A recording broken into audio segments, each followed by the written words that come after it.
Mhm.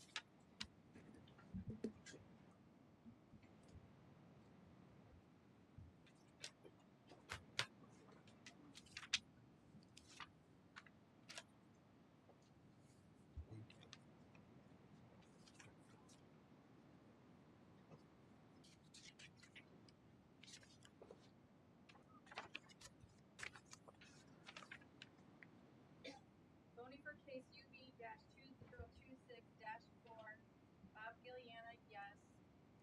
Pam, yes. Jim, yes. Arvin, yes. Motion carries 4-0. Thanks, sir. Okay. Thank you. Thank you. Have a good day. You too. All right, next case UV-2026-5, Carl and Angel Burglar, 165 West, 500 North, Valparaiso, Indiana, 46385. This is an R2 medium density single family residential district. There's a request is seeking to continue the use variance permitting a small business existing accessory structure focusing on softball and baseball fields. Welcome back. Go ahead and tell us. Yep. Anything different? Yep. Thank you. Yeah, this is our second year of being in operation and continue to enjoy it, continue to love working with these young people and watch them develop in sports. Really just on our end, all we've received is positive feedback from people that have been there, enjoy using the facility. Made the decision to invest a little bit more and pave my driveway just because a lot of times, we're busier in the wintertime when there's nowhere to practice outside and that. And so did that just to make it a little bit easier to plow and things like that. But yeah, no complaints, enjoying doing it and would like to keep doing it.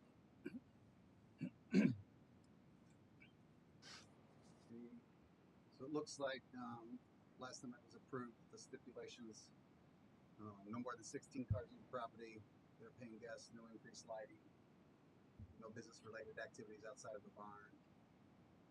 Hours of operation be 5 to 9 p.m. Monday through Friday, no signage. All that stuff. I believe the next approval on his next renewal, if you keep scrolling down, kept all the same conditions but added Saturday by appointment only, I believe. You see that? Yes, thank you. You're welcome. Yeah, everything's still appointment. Good. Yeah, everything's still appointment only. We just, we don't want it to be a business that people just can come and go. We want to know who's there, and we keep operating it that way. So it seems to work well for us. I think the last time we met, initially the plan was to either approve it for another 3 or another 5 years, and I did ask for Saturdays. So you guys said let's just do one more year, but maybe you'd extend it longer this round. So It's been good for 2 years, right? Any complaints, Christine? No, this is just a renewal. Mm-hmm. So this wasn't a public hearing. Gotcha. It was a public hearing, but it was just a renewal. Mm-hmm. It's pre-renewal. Any other comments from the board? No, I think it's all good. Take a motion. I'll take a motion to continue the variance permitting a small business that focuses on softball and baseball skills. Time period. One year? He's come back twice already, and we've had 0 complaints by anybody there. Maybe we could extend it for 3 this time, since it's been 2 years in a row. It's been just fine. Does the first include the original conditions, or does the motion include the original conditions of approval? Same stipulation? Same stipulations. All right. So we got a motion for a 3-year, all the same stipulations. Do I have a second? Second. Motion and a second. I'll vote aye. No, we can do roll call on this. Okay. We can do we can just do all All those in favor? correct. Aye. Aye. Any opposed? Let's have it. All right, thank you guys. Good.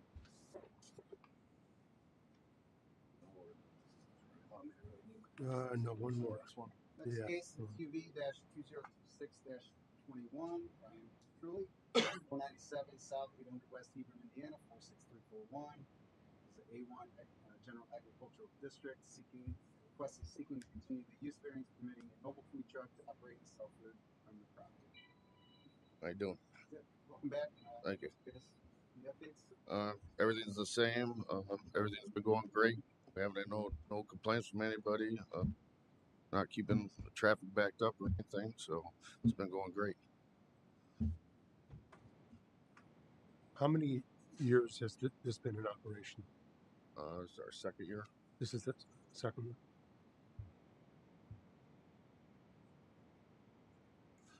And we've had no complaints or anything.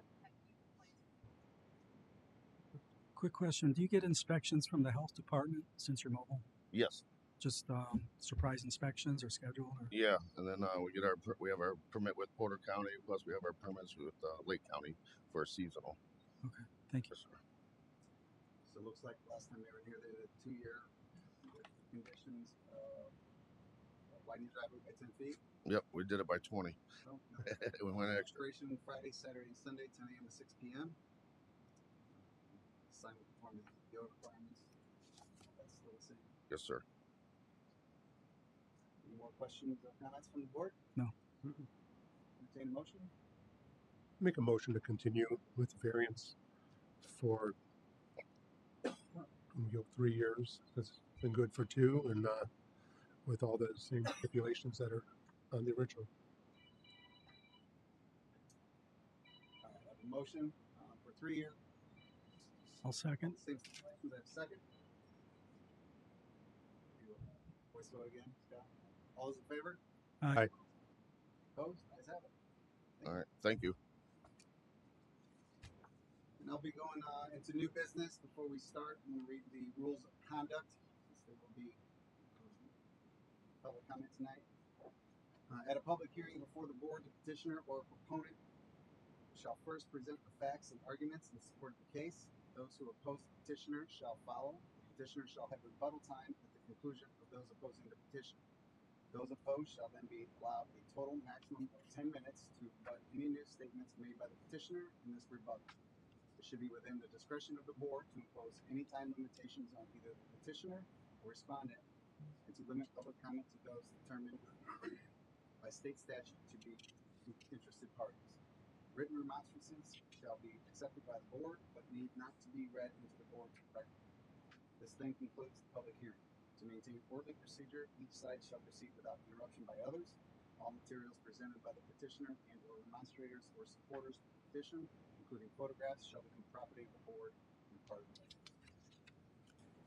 First case we have is UB-2026-6, James Walker, 413 East Archer Way, Valparaiso, Indiana, 46383. It's zoned I-2, General Industrial District. The request is they're seeking to renew the use variance permitting the retail sale of radio controlled hobby items and outside radio controlled car shop. James? How you doing? Good, how are you? What are you looking for? We're just looking to continue what we've been doing for the last 15 years. I think we've been pretty good out there. The one main thing that's happened in the hobby industry for us is the other shop that was in Griffith, that guy had passed away and closed the business, so that brings a little bit more to us. But we're probably the closest hobby shop around for probably 60 miles or so. So, just continue what we're doing.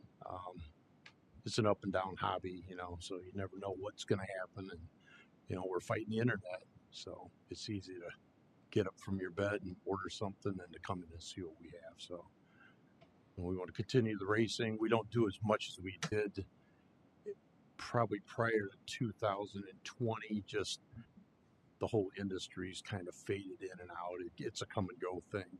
So it's come back this year. We got 6 races we're going to schedule to do, and we did one last Saturday, and everything worked out. So no complaints that I know of. We just want to continue another at least 5 years. So. Yep. Is there anybody here that's here to speak for or against this case? No. Public comment closed for this? Comments from the board? I have no issues. Are they still doing gas engines, or is everything electric now? It's electric. We get a few guys that may come out and just practice here and there, but so noise isn't. We really never did any gas racing. Okay. It's hard to get them. Those guys want to have 300, 400, 500 people at once, so okay. Let somebody else deal with that mess. So no noise issues?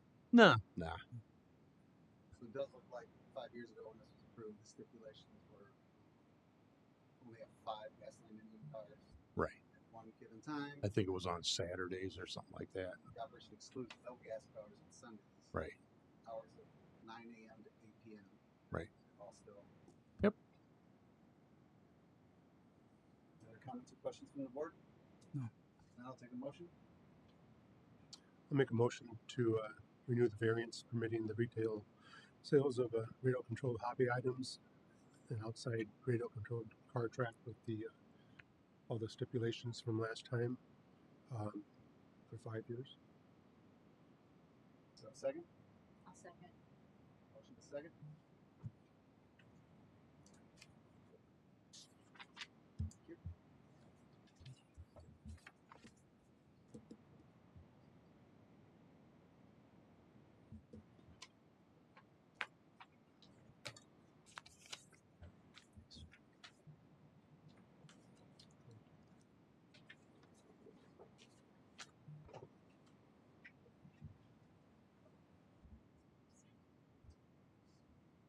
Voting for case UB-2026-6. Pam Fish, yes. Arvid, yes. Jim Curtin, yes. Buckleyan, yes. Motion carries 4-0. Thank you. Thank you. Well, like Daryl said, hope you're retired by the next 5 years. All right, next up is case number UB-2026-8. Michael Bishop, 27 South, 100 West Valparaiso, Indiana, 4635. Zone R1, low density, single family residential district. The request is to allow the operation of a kennel. I would just like to state that this case was done a year ago. It was a different petitioner. You guys approved it for a year, and this gentleman purchased it from the petitioner, and now he's in control of it. The variance used to be under his name. Things are the same except for there's a development standard variance that you guys usually don't hear, but he wants a higher fence than what's allowed. So that's why we put the minutes from the last case, so you guys can review what was approved. Should we do the first one, which is -8, just to renew the variance, and then we do move to the fence issue? Yeah, two different motions. But you can do them together. Yeah, you can do it together. We can, But it's just yeah, it's be two separate motions.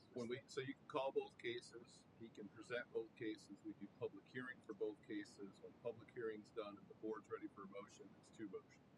You guys good with that? Mhm. Do I need to read that in for the minutes? Just you read both cases, or read the next one in so that it's part of the presentation. So as part of this, I'm also calling in case number UB, -2026-9. Also Michael Bishop, 27 South, 100 West, Valparaiso, Indiana, 46385, R1 low density residential district. This request is to allow a 6-foot fence in the front yard. So, guys, want to go ahead and tell us? Yeah, Christy stole most of my speech, so I'll keep it real brief and just give you a little bit more context. So we bought this business back in September of last year. During the due diligence process, we identified that they were operating illegally and not operating under a variance. So my counsel and our bank made a requirement to close that. The last petitioner go and get the variance. So he complied and went and did that. As part of the variance, y'all required that he put a fence up along one of the property boundaries because one of the neighbors came and spoke. We've spoken with that neighbor several times, but so we went to put that fence in, and only in that moment did I discover that the variance actually followed the last petitioner after he sold it to us. They failed to disclose that to us at all, so now that's why we're here trying to get both the use variance and the development variance, because we were originally just trying to follow the stipulations that you put in place. And the reason that we want the variance on the taller fence is because we live on a country road, and people are not very mindful of people living back there, and we have 3 young children, and we also have dogs on property, so it's a safety concern. Where exactly is the fence in the front yard? It's kind of a side yard, so it's behind. It would be behind a very large row of bushes and plants and trees and stuff. So, frankly, in my opinion, is it wouldn't even really be very visible. We're just concerned for our kids' safety, and it's a privacy thing too, because it is an operating business and we live there daily and run our daily lives. So would this be close to the house, or is it closer to the road? Up to the road, or is it closer? Both. So, all right. imagine y'all are the road. I'm the house. The fence would be right here. All right, so the front of your house is what we consider the beginning of your front yard. Correct. So you're running down the sides of your lot. The fence is coming in front of the house, the front face of the house. That's technically in your front yard. Correct. Where does the fence stop? Does it then box in? At the edge of the house, and then it'll just come and touch the house, and then it'll go also on the other end side of the house, but in the backyard. And long enough to cover for the neighbors. Yeah. So our idea was to put a long fence along, because the last petitioner was just going to throw up a couple wood slats along one of his kennels in the back just to satisfy the requirement. And then we said, let us take over and actually put a legitimate fence in to make the neighbor happy. So what's the length of the fence going east to west? East to west would be, I'd have to pull up the map, but it'd be about 200 feet to cover any visibility from the neighbor to our property. All 6 foot high. Yeah, 6 foot. And then, actually, no, east to west, that would be the front part of our yard. That would actually be, sorry, I had my direction wrong. Maybe 80. We've got it. Yeah, we included our plan and the mock-up from the contractor who was going to install the fence. I wish I knew off the top of my head. I don't. But it's all behind that large row of bushes. And this is a cyclone fence, or it would be like a white vinyl fence, just so we have no opportunity for our kids to get their fingers or get anywhere near that road or anything like that. So what you're looking at right there, the large white building that is the closest to me, and the house, which is to the left of that white building, that is the side/front yard, and that we would fence that in essentially, and then the long fence to like the field, because the neighbor's yard goes all the way back too. Exactly. So we would run the long one to satisfy the condition all along the back there. They just didn't want their dogs to bark when they see our dogs, because we walk dogs on the trail. Is it coming here? So I think first, as far as just the use variance goes, unless there's more comments. No, we've got nothing. It's been running very smoothly on our end. We need to figure out whether we're going to let you even use it for this. Yeah. Talk about the fence. Yes, fair enough. I think it's been going very smoothly on our end. We've had a lot of positive reviews and a lot of very happy people in the community. And we've also gone out of our way to make good connections and relationships with our neighbors, all of whom have reported to us that they're glad. Let's just keep it simple and say they're glad we took over and we're there now. But it's a lot of fun. So there's no change in operations. If it is a training center, or was it? It's the same thing, yeah. So technically, it has to be classified as a kennel, but it's a training and behavior modification facility. So are you boarding dogs there or no? Yes. Yeah, we do board and trains. How many are boarded at any given time? Just depends, 10 to 24. It depends on the month. It really varies. And that's been ongoing. Mm-hmm. Yeah, ongoing for a long time now. And we only board dogs that have been trained by us. Okay. Let's go ahead and do public comment, and if there's any more questions after that, is there anybody here that's here to speak for or against this in regards to the use variance? Is anybody? So we'll go ahead and close public comment for the use variance. Any more comments or questions from the board? No. I believe the last time we did approve it, the only stipulation was that they did put a fence up to keep the neighbors' dogs from seeing them. Remember that. We did it for 1 year. There's no other comments or questions from the board. I'll take a motion. I'll make a motion to allow the operation of the kennel.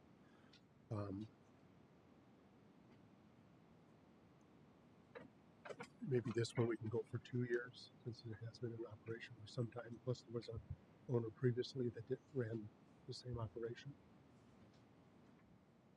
with the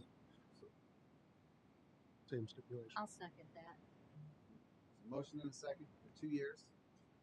Same stipulations.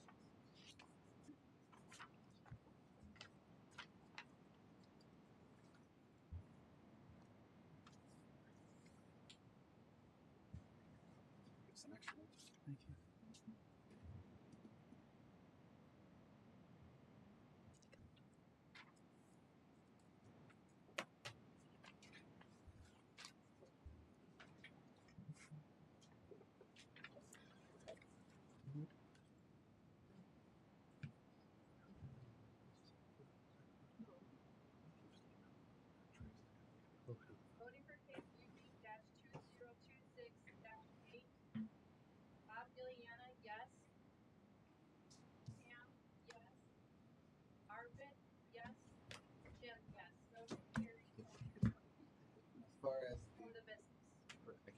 As far as TV-26, 2026-9, we allow the 6-foot fence and open up public comment for that. Is there anybody here that wishes to Very speak for confusing. or against this case? Seeing none, I'll close public comment. Any more comments or questions from the board? Is this, we're on the case about the fence? Yes. Yes. I'd like to see exactly where it goes. Could you Can I go up here and point at it? exactly where it's going to be placed?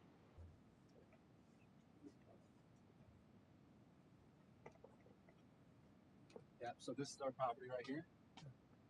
Originally, the last petitioner was planning on just putting some wood panels up right here because this is an outside run area. And I think it was this neighbor who requested it. So really it's this that it's a problem because we use all of this. You can see the trail coming through here to walk our dogs. And this is where their dogs would start yapping. So our intention was to just go above and beyond and put a fence all here, but then simultaneously to, like I said, establish some privacy and keep our children safe. We would go here, here, here, like this. So it is this. So it's all relatively hidden. I don't know if you can tell It's here, but there's a lot of tree and bush that hide all of this. It's Like pretty hard to see lilac. from just about anywhere else. So it's coming out towards the road in the front of the house a little bit. How far? Behind the lilac. Just a little bit, probably about here if I had to guess. About 20 feet. About 20 feet is a fair assessment. 15 to 20 feet, yeah. And all the way to your property line south. This way, just stop a little bit shy of the property line because there's just some shrubbery and stuff here because the farmer does use this to get back here. Isn't there an existing Stop. fence somewhere? Yes, there is. We would tear that out. It's one of those little yay high chain link Yeah. fence So that just runs this. It does nothing. You're replacing. Correct. We would tear that out and just run this right here above that.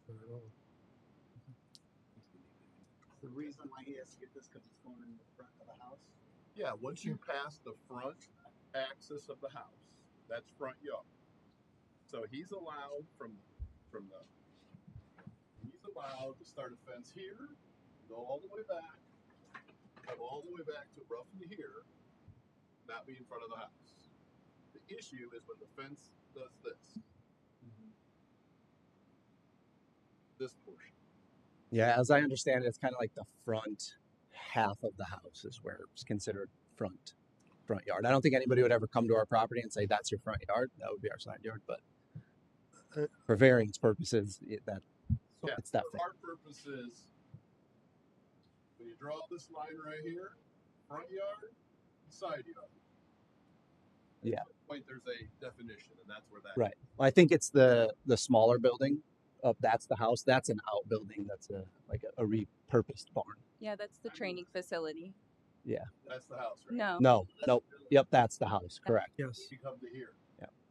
Yes. That's the front of the house. Yes. All You the go way to there. that side, it's the front side towards this street. It's the front Yeah. side. Yeah. So wherever I thought that was the house. I'm sorry. I confused everyone and I didn't mean to. The front of the house. That fence could come to roughly here without a variance. It's when we cross this plane, that's when we get into the height restriction or just a total restriction. I think front yard is limited to 4 feet without a variance. Right. So it's 6 feet from the house back, the front of the house. In front of the house, it's 4 foot. So this overhead drawing we have on page 6 with the blue line, that's showing where the entire fence will be placed. Would you remind me? Could you hold that? You have that You one? can come up with it.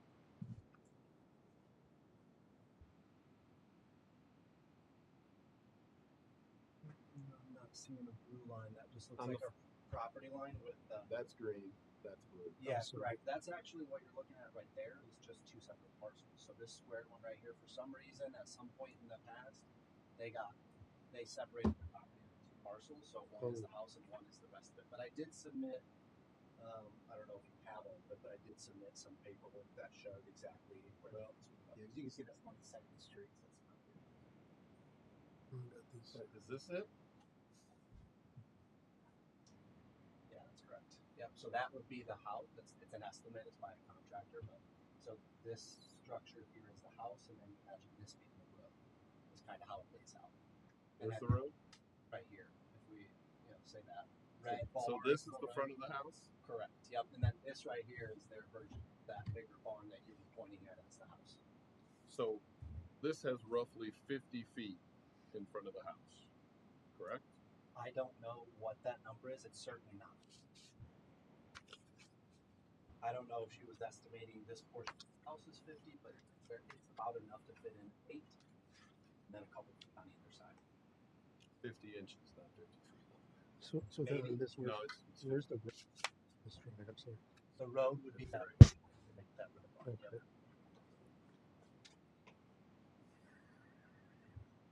Yep. Yeah. I guess my question would be, you could fence in a lot of yard without even having to be here. You really want to go past the front of the house. Yeah. Yeah, because there's a spot right there that our children use a lot on that side of the house. It's a sunroom that has become their playroom, and they dominate that, and that's kind of the only access out into the side of the yard.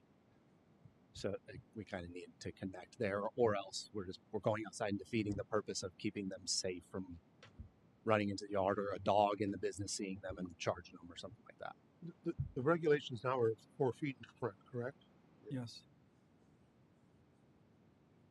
I mean, I really don't like the idea of a fence at all in the front, but yeah, I think 6 foot's too much in the front yard. Any other comments? I'm not excited about 6 foot in front of the house. It would be behind 10 feet of lilacs. Like the lilacs are 10 feet tall. So you wouldn't even really see it. But I understand. Talked about it to your contractor about if you had to reduce that from 6 to 4, you might still. We could do that. We just figured we'd seek the 6 because we have 2 growing boys who like to climb stuff, and we also have dogs who can jump pretty high. So if we could get it, we could get it. If not, Are we understand. ever okay to front yard fence to be 6 foot tall? It would have been a unique circumstance. Right. I don't remember that at all. I mean, all the other fence is fine. The stuff up front, I think, is just too tall. And again, to be clear, you can go all the way to the front of the house. Mhm. So is the sunroom not accessible to the fence? Is the sunroom off the side or the back?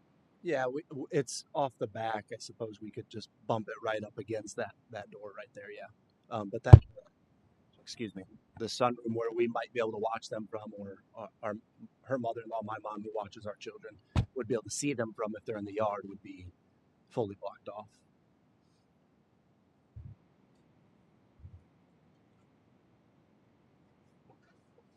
I guess would it be appropriate if it's the will of the board if they don't want the 6 foot in front, just deny the whole thing because they can still do 6 foot, 4 foot.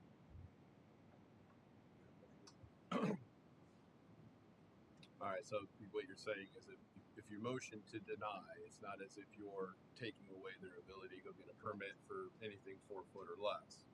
Just you were denying the portion that would be 6 foot in the front yard. The rest of the fence doesn't need a variance, so That's what the board decides. if that's what Just so everyone's right. Where is it allowed to go? I'm confused on where As soon as it hits that front part, it has to drop to 4. Basically, the front corner of the sunroom, or like mid sunroom. Okay. Yeah, it can be 6 foot right up to the front plane of the house, and it's either got to stop or it can drop to 4 foot. So just like the one that goes along the road? Or is it where it's on the house? It's two-sided, Okay. 4 foot, Okay. 4 foot, 4 foot, Got it. 6, 6. So going past the house is where you then cross the boundary. Yes. Okay. Right. Any other questions, comments?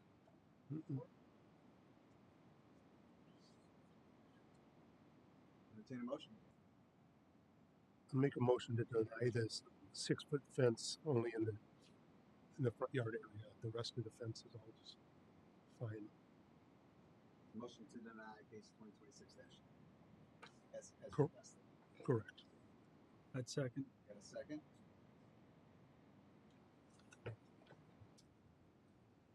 You guys understand you still do a fence. Mm-hmm.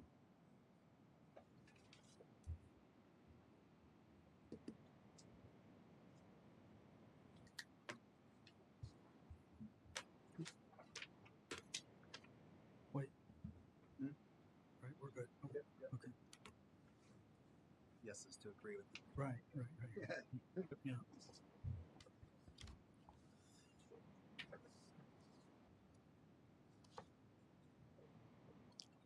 That's it. Yeah. Okay. Oh, gotcha. -2026-9, Bob Gilliana, yes. Pam Fish, yes. Arvid, yes. Jim, yes. Motion carries 4-0. Thank you. So it's denied, but you still want to do the fence. Denied, yeah. Do the permit. Thank you. Thank you. Thank you. Next case is SE-2026-18, Victory Christian Academy, care of Kevin Boros with Associates, 60 North, Point Plan, Valparaiso, Grade 3, Zone Industrial Institutional District. Request is to allow septic and well for proposed addition to a school. Kevin? I am he. All right. Good afternoon, everybody. My name is Kevin Koros. I'm with McMahon Associates, 952 South State Road 2, Valparaiso, Indiana. Here representing Victory Christian. Here I have Tracy Banker and Kevin Keegaman, who are representatives of the school. What we're here to do is ask you guys for septic and well approval for use on the site.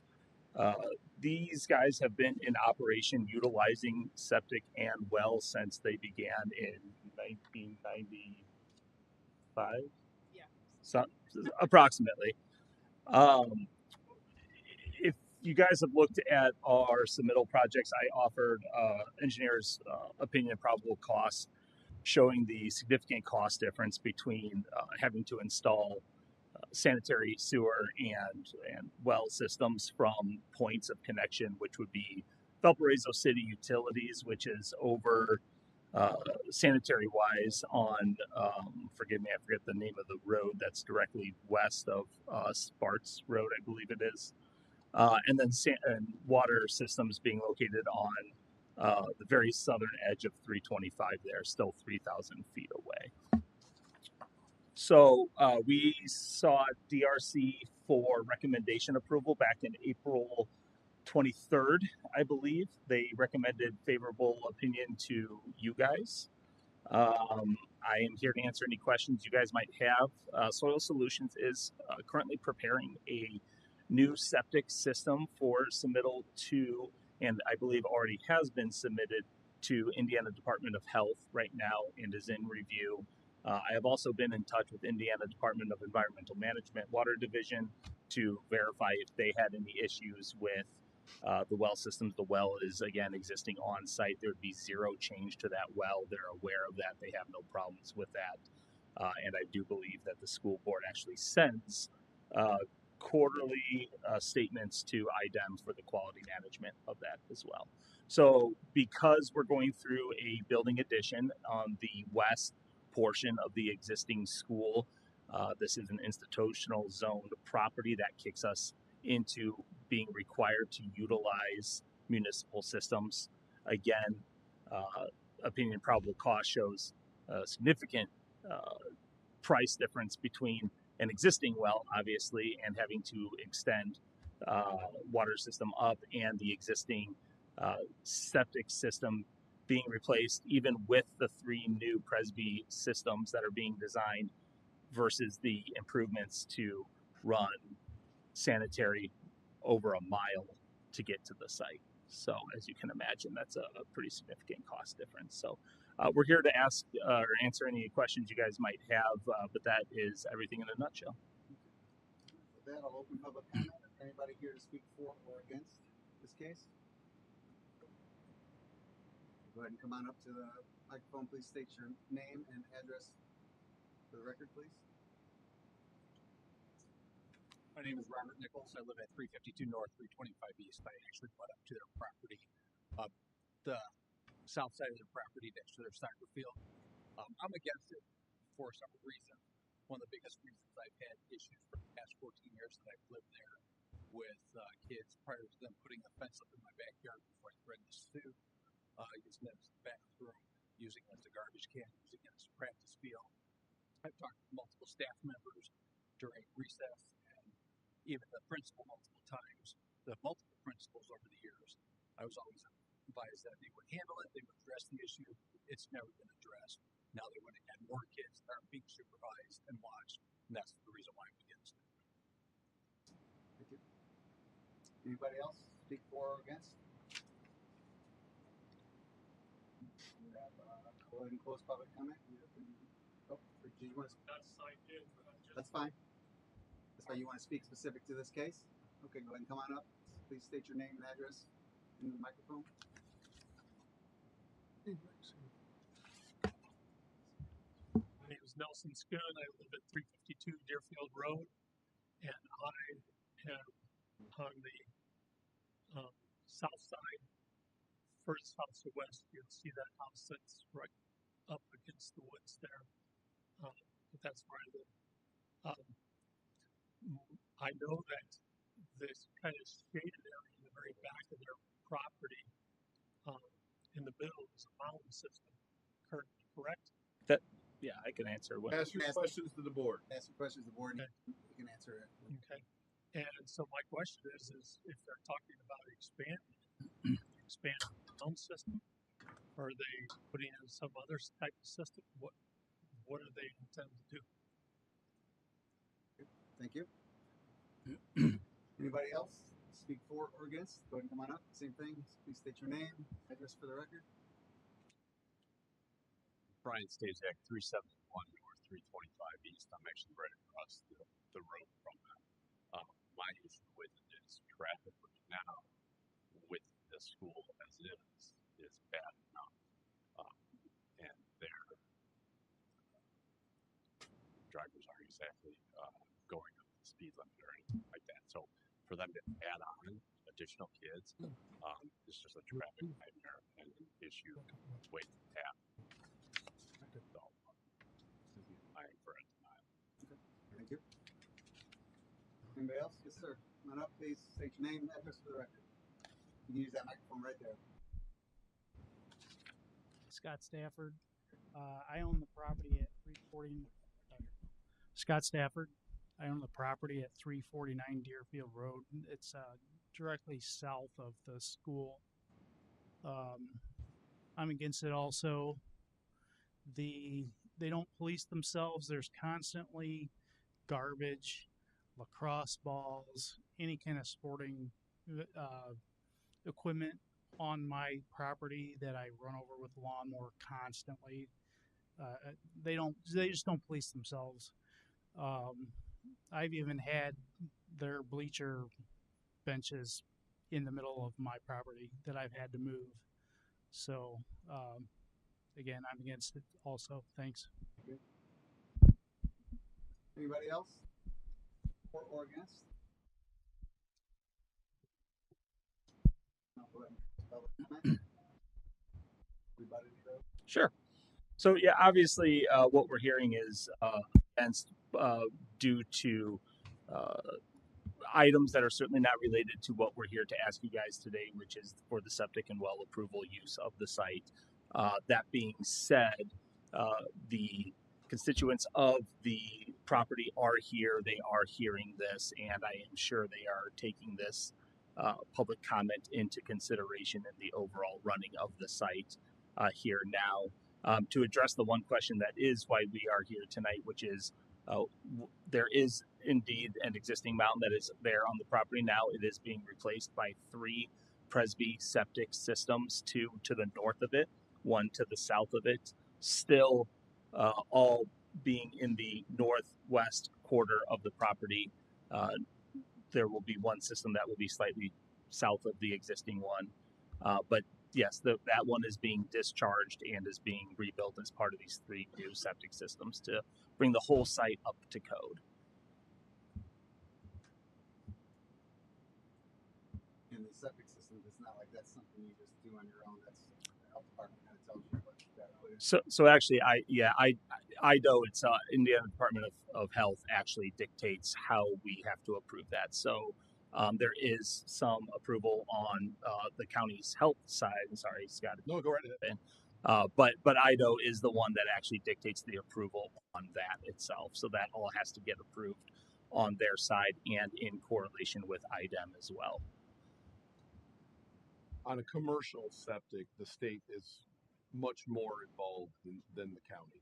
On a residential septic, it's a county issue. When you get to a commercial size, there's much more state intervention than there is on the residential. So, And with this being zoned institutional, it's treated very much on the commercial side of things. correct.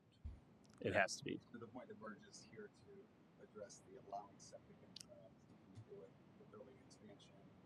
It's a special exception based upon the fact that they don't have available city services. Correct. And to be clear, we are still in the process, and Mr. Jabo and Ms. Hale can also attest to, we are still in the process of getting approved through their side on drainage and on the planning commission. In terms of traffic, there will be a new dedicated right-of-way that's being added that won't help the immediate needs of the traffic, of course, but that extra right-of-way will be dedicated to the county so that if roadway improvements ever do get finalized in the future, that room is there for them to expand that road appropriately and as such. But even more and above again, we still will be back, I believe, to the Plan Commission ultimately for the approval of this. I don't know if it's a final approval via DRC. But we are still being reviewed and have to still be internally approved at least on the county side, if not by public approval. Tonight it's just a matter of whether we allow it Correct. versus spending watching costs. Correct. It is strictly the allowance of well and septic. Any other questions, comments from the board? I'm just curious, what is the current enrollment, and with the new addition, what is your anticipated? I'll let you answer that if you As well like to as address that. as well as ages. Ages. Okay. Right. Here, come on. You want me to come up here? Sit right up front. Yeah, you can sit right here. My name is Tracy Banker. I'm the board chair over at Victor Christian Academy. I've been in this role for about a year and a half, and we are currently at 387 students. And in that building, we are let me take that back. We are 387 students preschool through 12th grade. Our preschool through 4th grade is located at a different campus. So on this property, we are 5th grade through 12th grade. And we have 188 students approximately in that building. Does that answer your full question? And what do you anticipate with the with the new addition? hoping to have? We are currently growing. We are double tracking our students. So our current 4th grade class has 2 sections each. So next year we would add 25 students to the North Campus, and then the following year, another class of students as well. So total on that campus, I think we're looking at. I'd have to add the math. I think another 120, something like that, to that campus, without consolidating. Another 120 in addition to the 188 you currently have? Yeah, it would be 25 times 5th, 6th, 7th. Yeah. So That was not it. It would be in about 6. Was that this campus though? No, overall. Yeah, that's overall, not this campus. Campus. Just this one. Yeah. I think we were looking at, I'm not sure on the numbers, because I have it all in my head for both campuses. So, but yeah, we're at 188 and we will grow 25 a class until those kids reach 12th grade. So over 200, well over 200. Okay. Yeah. For me. Any other questions? Your soil borings are over 3 years old. Is that an issue for permits? No, not unless IDO came back and said so. But to my knowledge, Soil Solutions did receive the first round of comments from IDO, none of which were about the soil borings. Okay. Soil classifications don't change much over a short period of 3 to 5 to 10 years, really. Okay. Other questions? Comments? Just so I'm clear, the neighbors who have issues, this is not the forum for them to address it at this moment in time. Is that correct? Correct. All right. Thank you. All right. No other comments or questions? I'll entertain a motion.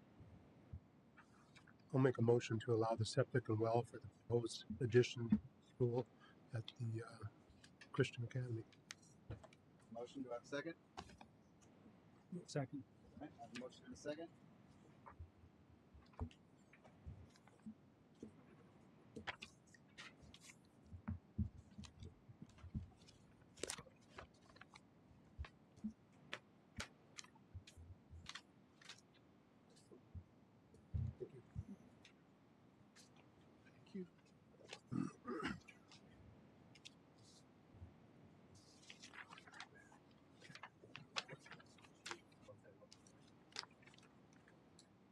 So, public comments been closed. I'm sorry. Voting for case UB-2026-18, Arfin, yes.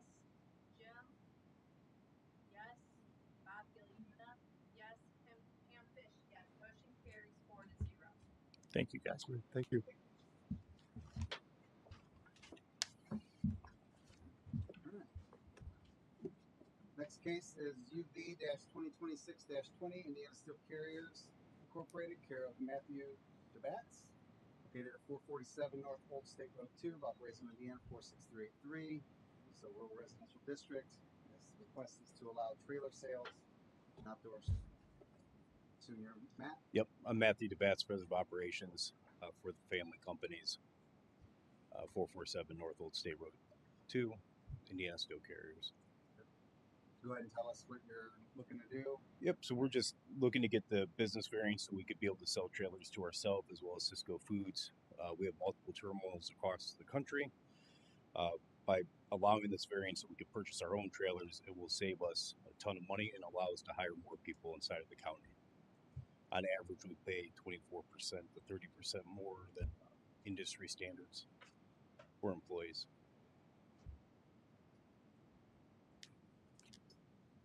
Is that it? Yes, sir. All right. Open up public comment. Anybody here to speak for or against this case? Seeing none, I'll close public comment. Questions, comments from the board? The trailers that you're going to have on site, are they like display models, or you just order them and then? So we just order them. We're going to be selling them to ourselves as well as Cisco. So majority of the trailers will be drop shipped to another terminal. We also DoD contractor. They're looking to have us add additional trailers across different bases, as well as find a location here in Porter County for warehousing. So our goal is to be able to sell us our own trailers. So it may add three to four trailers at any given time to the property that's already being used for an industrial truck terminal. So all different kinds of trailers, refrigerated, flatbeds? Just flatbeds and refrigerated trailers when Cisco needs them. Primarily flatbed, though. What length of time, I guess I'll phrase it this way, what kind of inventory turnover, or how long will a trailer be on site on average? I would say 2 to 4 months, if that. We typically get the trailers rolling right away because as they sit, they incur expenses. So, worst case scenario, 4 months, but I highly doubt that. We just purchased 2 additional trailers 2 weeks ago. They were out within 2 days. Okay. So, and if I read your drawing right, they're going to be stored way in back? yeah, and you can't see it if you've been down Old State Road 2. There's the only time you'd be able to see that part is when there's no leaves. So, What's on this property now?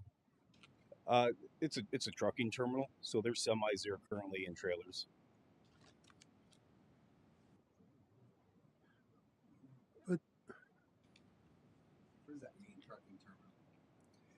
So a trucking terminal is a place where you park and store trucks where your drivers can get into them and move them somewhere else. Yeah, pretty much. Yeah. Really? There's no dispatching or anything going on from there? We do, yeah. We have a whole office staff. We have locations in that building as well as Chicago and Laredo, Texas. Okay. But the staff is obviously housed inside the building. Right.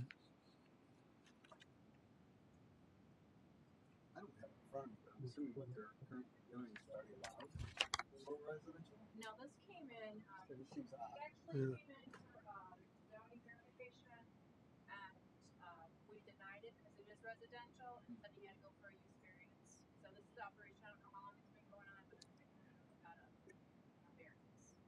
It's been an industrial truck terminal in your guys' records for the past 20 years and was actually missed on rezoning. It was Young's Brothers. Regardless of whose fault it is, we're here. Any other questions from the board? Comments?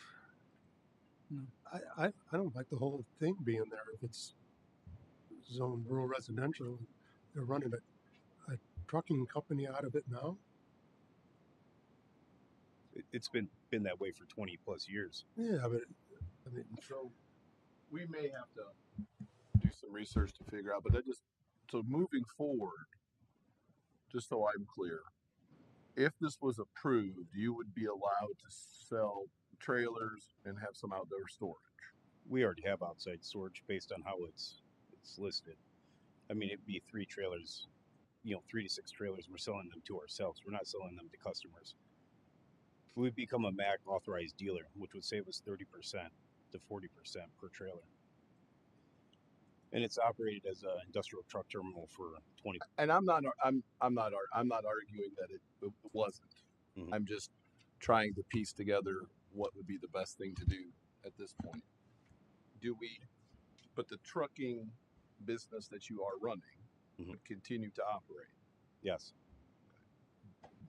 Do we believe we need an additional variance for that? For the use of it from that? Because that's not the same as trailer sales. Yeah, that's kind of what it feels like. Industrial. What even triggered this use variance? What even triggered the fear? I think what Christy shared was that they came for a zoning verification. That's not correct. Then you tell us. Yes, I put in a license application with the state of Indiana. They had to verify it with Porter County. Okay, so that's it was denied. Zoning verification, not from him, from the state.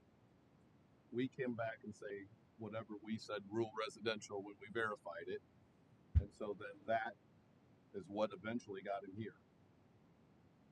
But I'm still stuck at, if we may have a genuine issue where this has existed, we updated the UDO, we updated the and this got missed.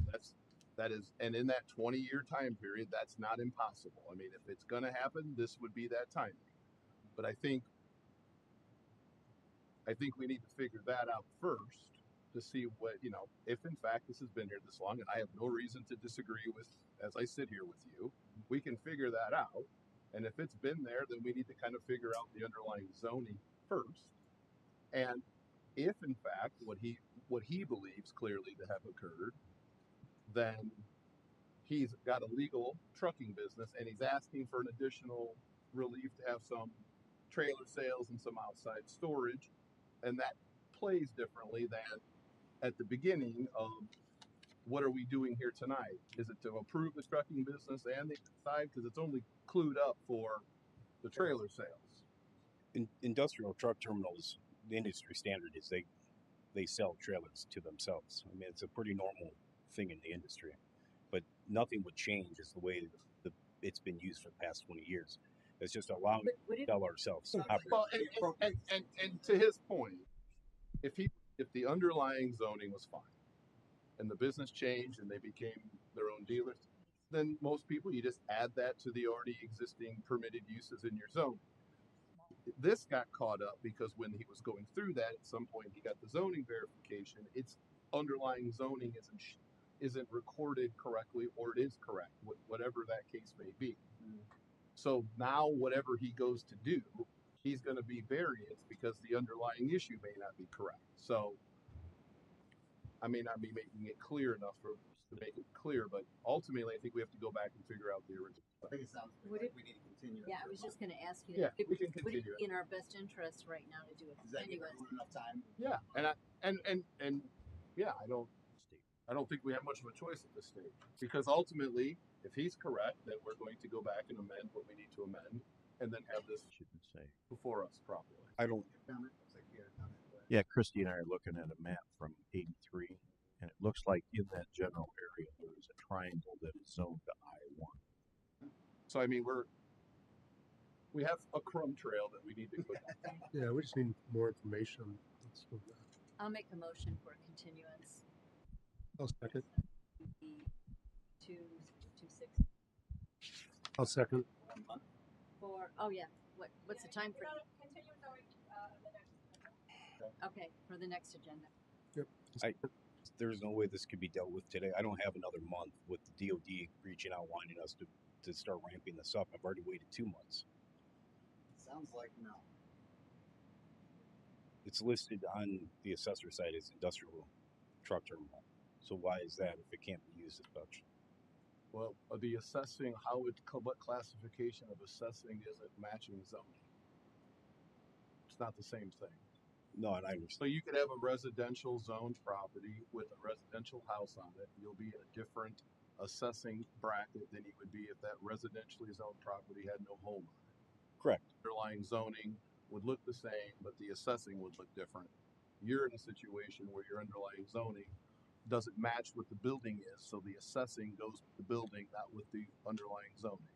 As I was told, that the usage, as long as the usage didn't change,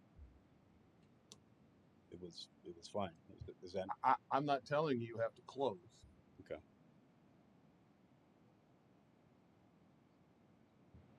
All right, so motion and second. Well, before we continue, have we opened the public hearing on this matter? I don't think we have. We've advertised it. We've had, if people are here, we should allow them to speak while they're here. I might have. I don't remember, to be honest with you. I think I did, but again, public comment is now open for this case. I have a question. You got to come up, state your name and address, please, and please ask your question. Mike Ridley, 405 Deep Draw Drive. I was just wondering, would it be possible to just show the tax record to show what it's zoned as based on the taxes to clarify for his sake, if he's right, using the tax record as what it's zoned for? That's all. Any other public comment? Public comment is closed. The tax record is not going to reflect the zone. The tax record is going to reflect the type of building in use and the associated assessing bracket that goes with it. I do have a proper motion in a second to continue to the next. You can do roll call. Oh, okay. Is that a voice Or vote? you can do voice vote. Any more discussion on this? No. All those in favor? Aye. Opposed? Continue. 1 month.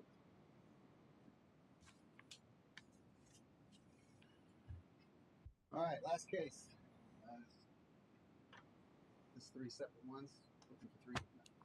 Case DV-2026-25, UV-2026-26, and SE-2026-22.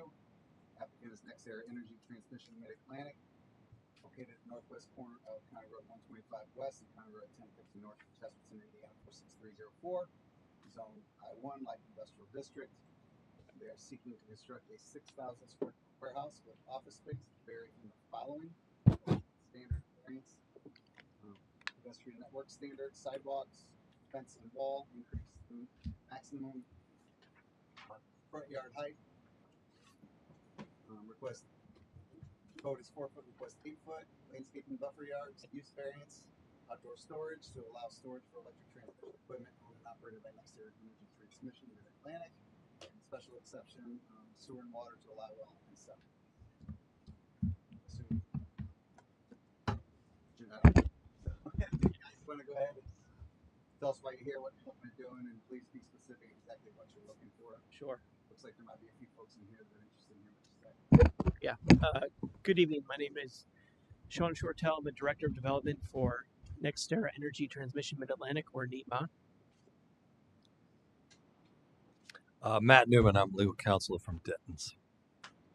And Dan Yerkes, civil engineer for White. So if it's okay with the board, I have a brief presentation and like to just run through it, explain what we're trying to do. Okay, thank you very much. Yep. So as I mentioned, I'm here on behalf of NextEra Energy Transmission Mid-Atlantic. We are a subsidiary of NextEra Energy Transmission, a national transmission builder, owner, and operator. So tonight we'd like to provide you a quick overview of what we're proposing to do, the location, the purpose, and its need, how the project will be used and the timing, conceptual site plan, and then the applications that we have before you. At the top, I'd like to note that after several meaningful discussions with county staff, we have decided to withdraw our development standards application for a sidewalk variance. We're going to include sidewalks in our build of the site. So that is one of the first items, I believe, on the agenda. And we understand how important it is for the future development at this location, and we are going to go ahead and include that in our proposed project. So I just wanted to say that at the top, so we can get a little deeper into that later on. Okay. So as I mentioned, NextEra Energy Transmission is a national transmission company. We operate in 19 states in Canada. We have over 3,000 miles of high voltage transmission lines that we manage and operate, including an asset here in Indiana that starts in Lake County on the Illinois border and runs east into Porter County. This project is a 20-mile, 345 kV transmission line that was rebuilt by NextEra Energy Transmission Mid-Atlantic in 2023, and we now need to have an operations and maintenance storage facility near the site of that transmission line. So what we are proposing to build is just that, an operations and maintenance storage facility to serve the transmission line, and the site location is approximately 7 miles from the northern terminus of the transmission line.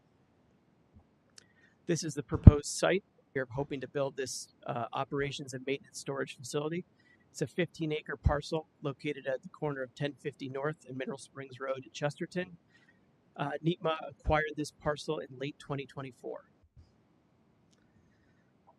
So this is the proposed facility, rendering from the southwest corner. This is a 6,000 square foot warehouse that would be used for equipment storage. This is going to include landscaping to provide some visual screening. It's important to note what this facility is not. This is not a generation site. It is not a solar site. It is not a wind site. It is not a gas generation site. It is not a site for battery storage. It is not a site for future data center or other commercial or industrial development. And it's not associated with any other NextEra projects, past, present, or in the future in Porter County. One of the reasons this proposed project is needed because NEPMA has a mandate from the North American Electric Reliability Council, or NERC, to maintain on-site spares in the event of an emergency. That's exactly what this warehouse storage facility is planning to do. Store the spares that we are mandated to have on site in the event of an equipment failure or emergency. So this site, this is again a rendering from the southeast corner of the property, and we are going to be, as I mentioned, using this for the ongoing maintenance and operations of the transmission line. It's a secure location to respond quickly to any maintenance or emerging needs. We're going to work with the county. As I mentioned, we're going to have sidewalks installed to support future development. We can add, as needed, additional screening to support visual mitigation at the site. We're going to work with the county on a road use agreement for the delivery of the spare equipment that I mentioned. And just to reiterate, there's no future development for solar, battery, etc. at this site. Just to give you an example, we have a similar facility in Western New York, and this is what the poles or structures look like. They come in typically 3 sections, and they're laid end to end in the back of the warehouse. There will not be regular daily traffic or activity. There will be certainly a delivery of this material, but once it's there until it's needed. Moving on to project timing, as I mentioned, we acquired the parcel in 24. We began the county permitting process late last year. We're hoping to break ground in Q3 of 26, with completion in Q1 of 27, and the first deliveries that I referenced will not be coming until probably Q2 of 27. For the site plan, as I mentioned, it's a 15-acre parcel, and we are going to take up roughly 1/3 of that site. As you can see here, we have the 6,000 square foot warehouse building and an adjacent parking lot, and the balance of the area that we're developing will be the outdoor storage.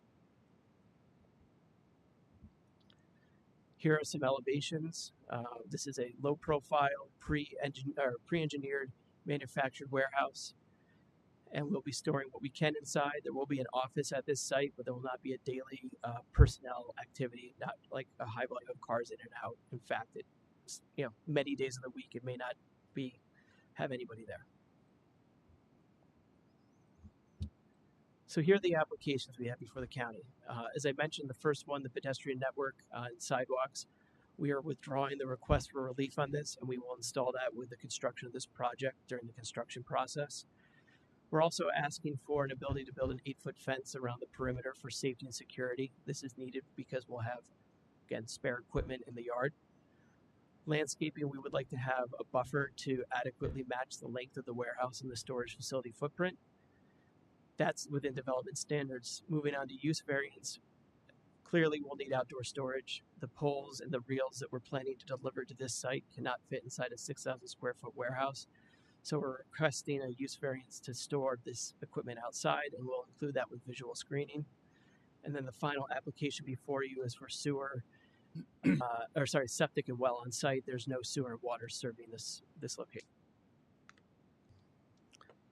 Finally, I just want to note that we operate throughout the country. One of our core principles is operating as a good neighbor. So we interact with thousands of landowners all the time. We've got 3,000 miles of transmission lines. So this comes with the territory. So everything that we put forward, everything that we build, we do it with the public and our neighbors in mind. And we want to be collaborative as we work through the process with the county to make sure that the final outcome is something that works for everybody. So appreciate your time and consideration tonight. As I stated at the top, this is solely related to the operations and maintenance of an existing transmission line. We are not building another transmission line. We're not building solar. We're not building battery storage. This is operations and maintenance of an existing transmission line. So appreciate everybody's time tonight. I'm going to go ahead and open up public comment. Anybody who's for or against, please state your address for the record. And just before we get started, if you want to come up and go ahead and say, that you agree with everything already being said, that's fine to go ahead and say that, just out of respect for everybody's time. We don't need everyone repeating the same stuff over and over the same way as the previous comments. So looks like this gentleman here. Please state your name. My name is Larry Wright. I live at 306 Castro Street in Valparaiso. I do own the 52 acres that would be the southwest of this segment here. I'm a developer. I have a great respect for residential properties. I put in Westwood Manor 20 years ago, put in Saddle Springdale not too long ago, and some out of Liberty Township. So I understand the challenges of developing land. This particular area has got a serious problem with water drainage. It is wet. Cattails and things are on this and that. So that's a problem. We don't have a legal drain to service this. So I respect the fact that we need to be sensitive to energy requirements, and I'm sure that there's a fighting company that does the right thing here. My concern here is I'm basically overall opposed to this facility at this location. It's a mystery. This is surrounded by residential properties, nice subdivisions. I've been a couple of them myself. The biggest problem for a developer is drainage. The idea that they don't want to put in some sewers or water systems is kind of a cheap way out, to be honest. So this, my interest in this is at some point in time, you see to the left of that yellow box, that's part of it. It's 52 acres right there. So my vision is that would be a subdivision someday, would be a nice area. So we got nice residential properties all over again. I actually am the guy that sold the Brasty golf course land in the middle of the golf course 20 years ago.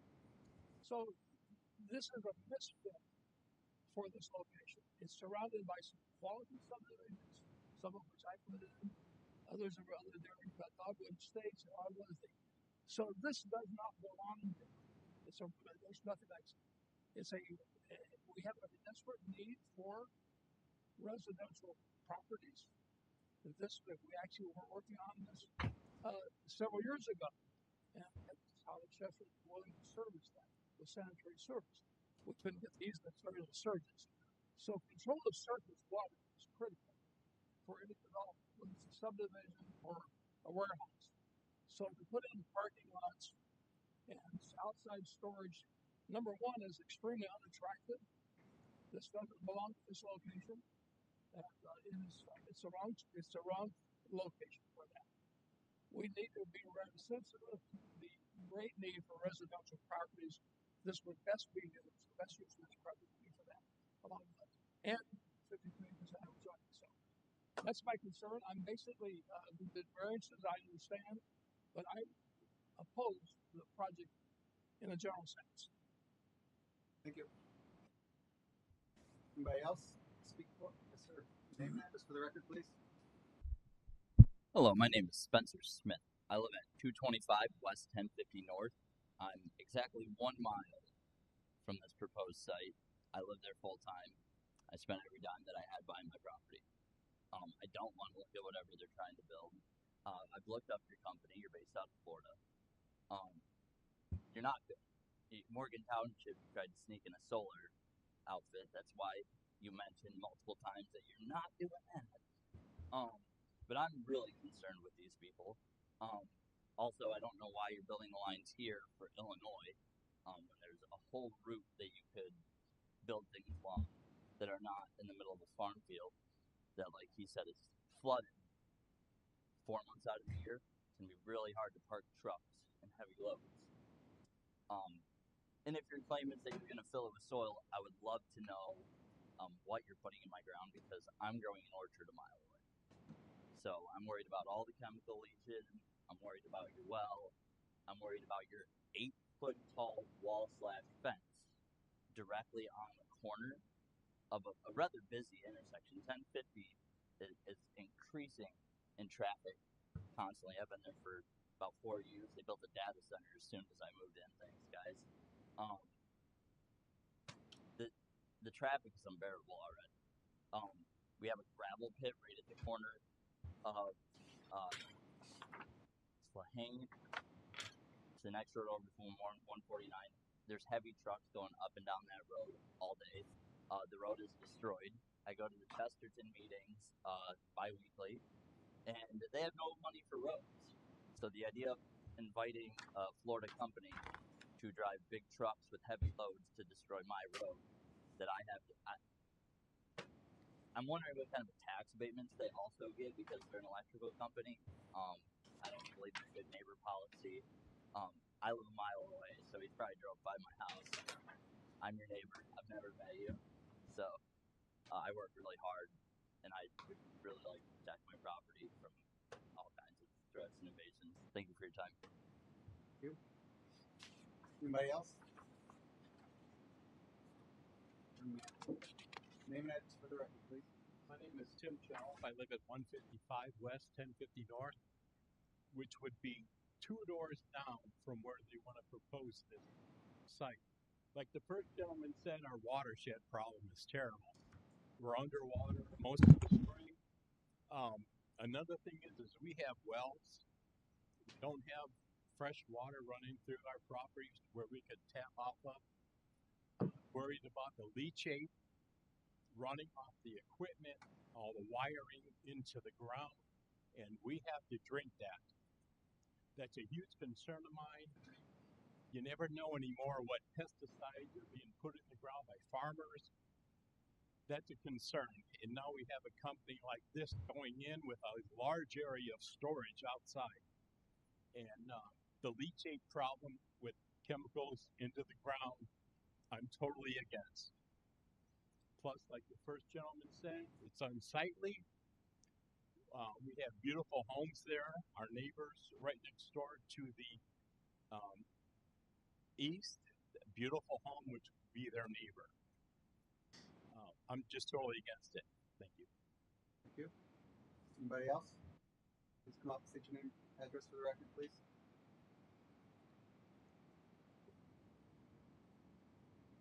Matt Carmichael. I live at 155 West 1050 North. It's right where 1050 or 150 tees into 1050 is the white farmhouse. back in 2018, I petitioned for a variance to put up an outdoor structure on my residence, and I was given a very hard time about having any type of business out of my residence because I was quoted, wanted to maintain those properties in there as residential and bring more residential in. I feel that's also a very bad fit for that location of a warehouse. And to his point of leaching, as you guys stated, as storage, I'm assuming you're also including high tension power line equipment like transformers, and what the chemicals are inside them that are also hazardous to humans. And so groundwater is a major concern. And heavy trucks on the roadway. And I know the heavy trucks through the gravel pit, stuff like that, are dump trucks, but these guys are going to be semis and trailers and heavy loads, not just above and beyond the dump trucks themselves. And I think there'll be over the weight limits for the roadways. Thank you. Thank you. Anybody else like to speak before guests? Young lady, name, address for the record, please. Evelyn Caminas, 1087 Pearson Road. First of all, they don't seem to know where they're located. They said Mineral Springs Road and 1050, and then they also said Pearson Road and 1050.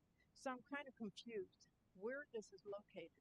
Also, in the variance, I think it said northwest corner, talking about the southeast corner. So once again, where is this located? And it is correct, Mr. Smith commented, 1050 is extremely busy, extremely. And it keeps getting busier and busier. So to have an 8-foot fence would be very dangerous, I think. Also concerned, once again, there is a lot of water. They didn't comment about how they're draining anything. There is a big drainage problem. And it's a very residential area. Grassy was, they are considering and have been considering putting in a subdivision. They've been working on this with Chesterton, and it's always on the other side of the road of the Grassy. We have a very small little subdivision, I guess, or neighborhood, and there's only about 7 houses, one less because one burned down, but that's all there is. We've been there for 50 years, and we are always totally ignored. It is so quiet. You can hear the toll road, which is a half mile away, and that's about it, except for one neighbor dog that barks once in a while. It is totally quiet. We have so much traffic. We don't need any more trucks going down our road because, like Mr. Smith said, part of our road is county, part of it is Chesterton, and neither one has any money to fix the road. So I think I covered everything. Thank you. Thank you. Anybody else? Yes, sir. Come on up. Name and address for the record, please.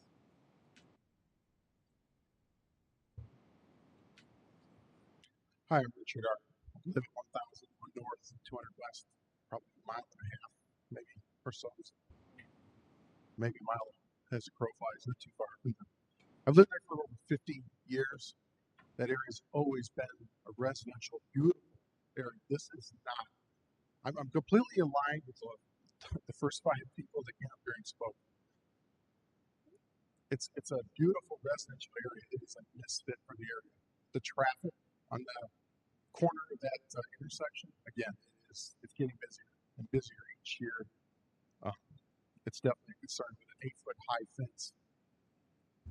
We just denied someone from putting a 6-foot fence over some dogs in their yard, and we can't. We're going to put an 8-foot fence. It's very concerning. I'm also concerned about the water usage for a commercial property or an industrial property. Most of us in the area have well water. We need that well to take baths, showers, cook. We need quality well water. They're consuming a lot of water table in the area. I'm very concerned about that as well. I don't even know how this got zoned industrial in the first place. In the middle of this residential area surrounded by homes. It just blows my mind. And I believe it was this last gentleman spoke about electrical equipment. That's kind of my background. I know a little bit about that. In fact, I got 2 degrees from Purdue that'll speak for that as well. Most transmission equipment uses transformers. That's how they bring the high voltage down to a lower voltage that's used in our homes. And most of those transformers are cooled by oil. We can't have that oil leaking into our well water. I mean, the other leaching. I'm concerned about all these things. And I hope that this board is taking all those things into consideration.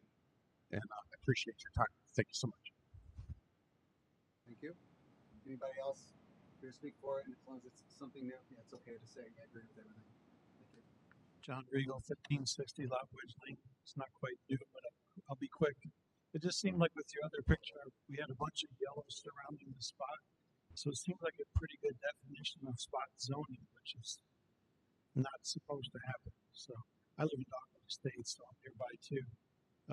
So yeah, that's the main idea. It just doesn't seem appropriate for the area. Thank you. Thank you.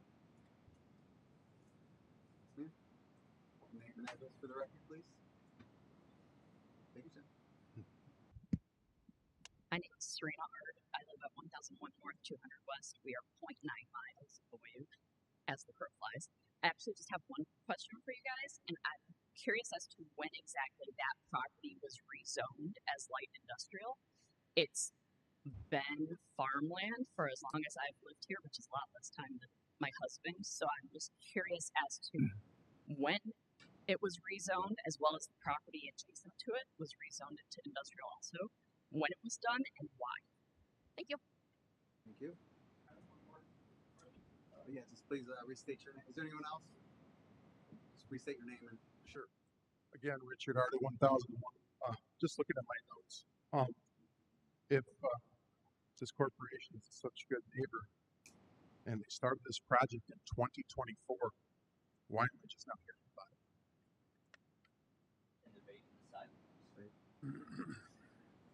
Anybody else?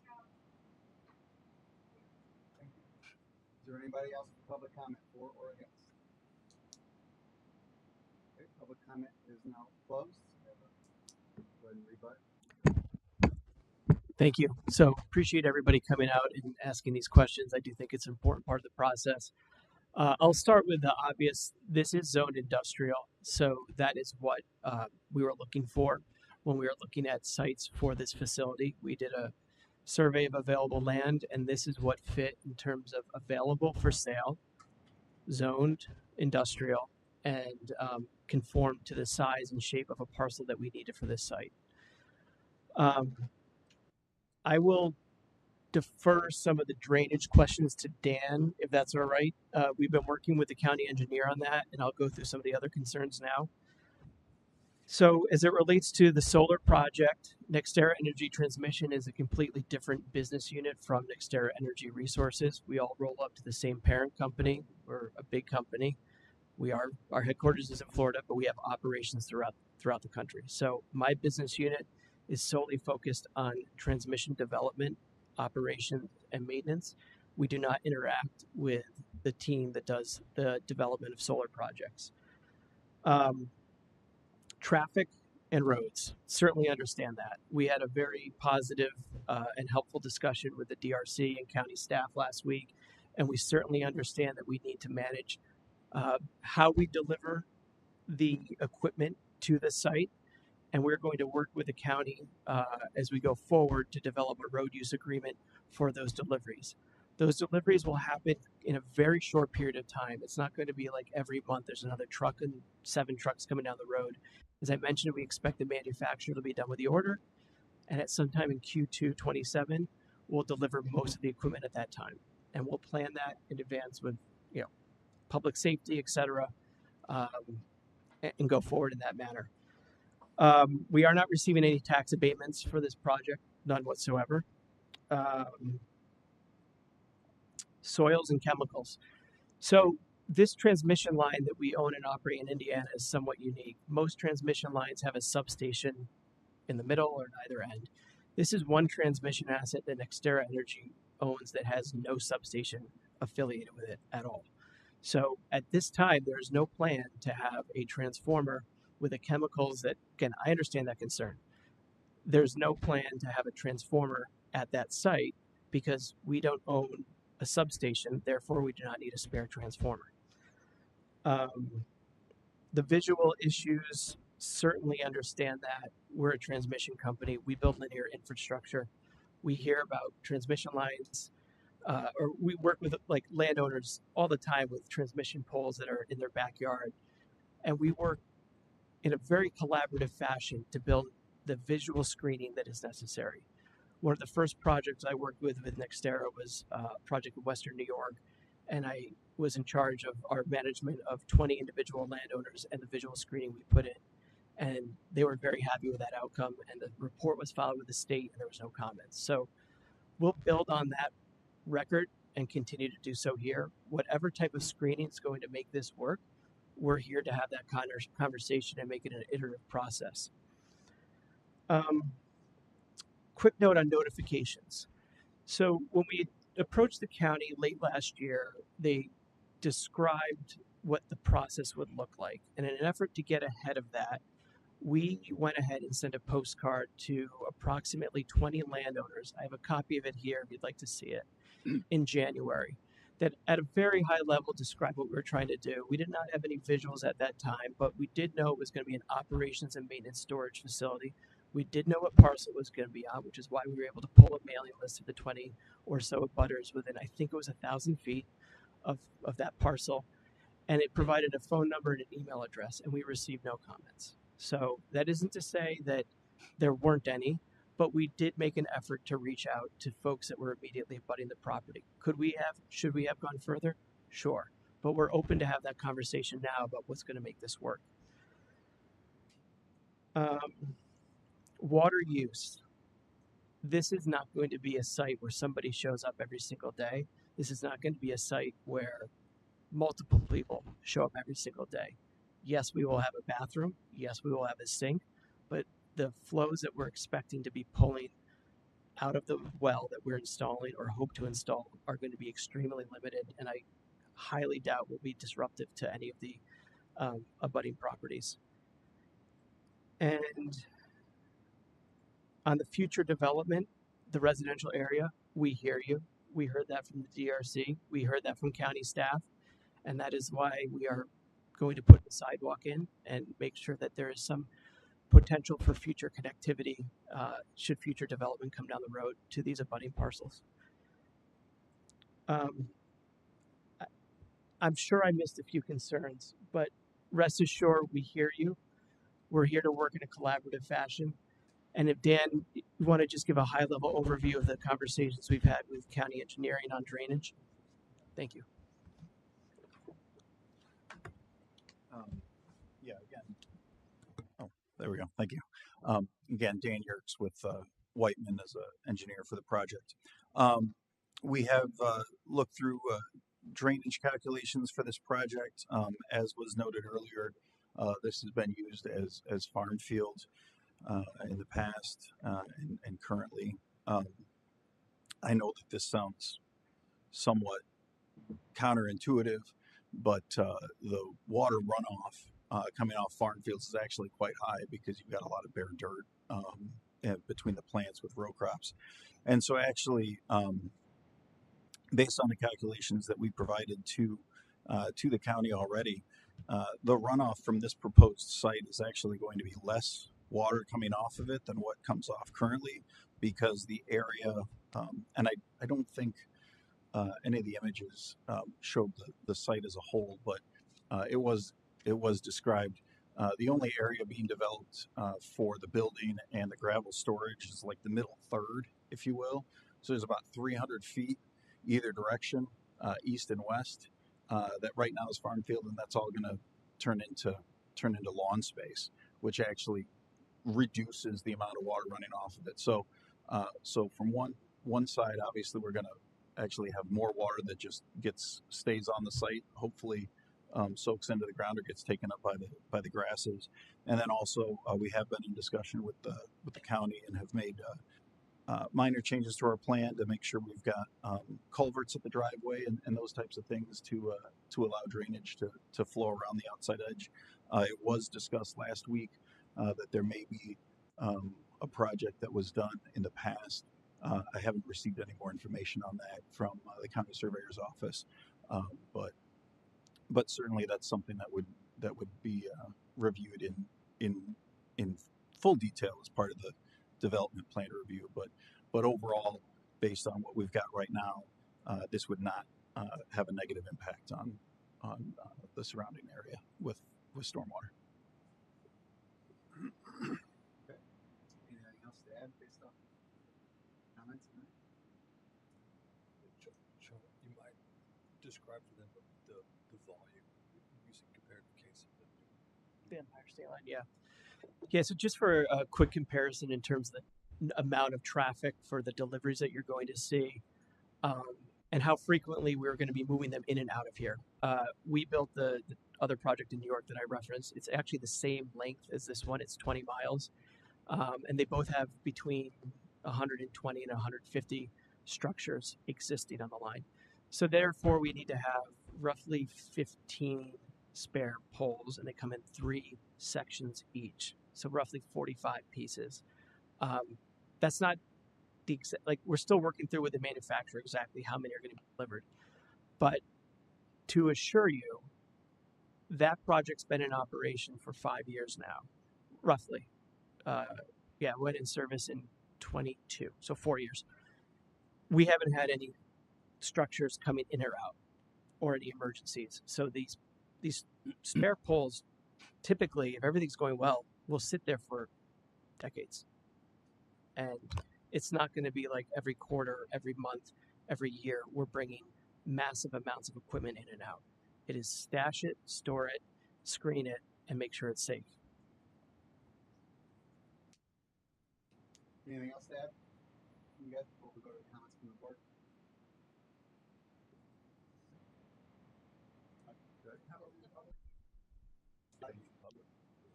I close the public hearing.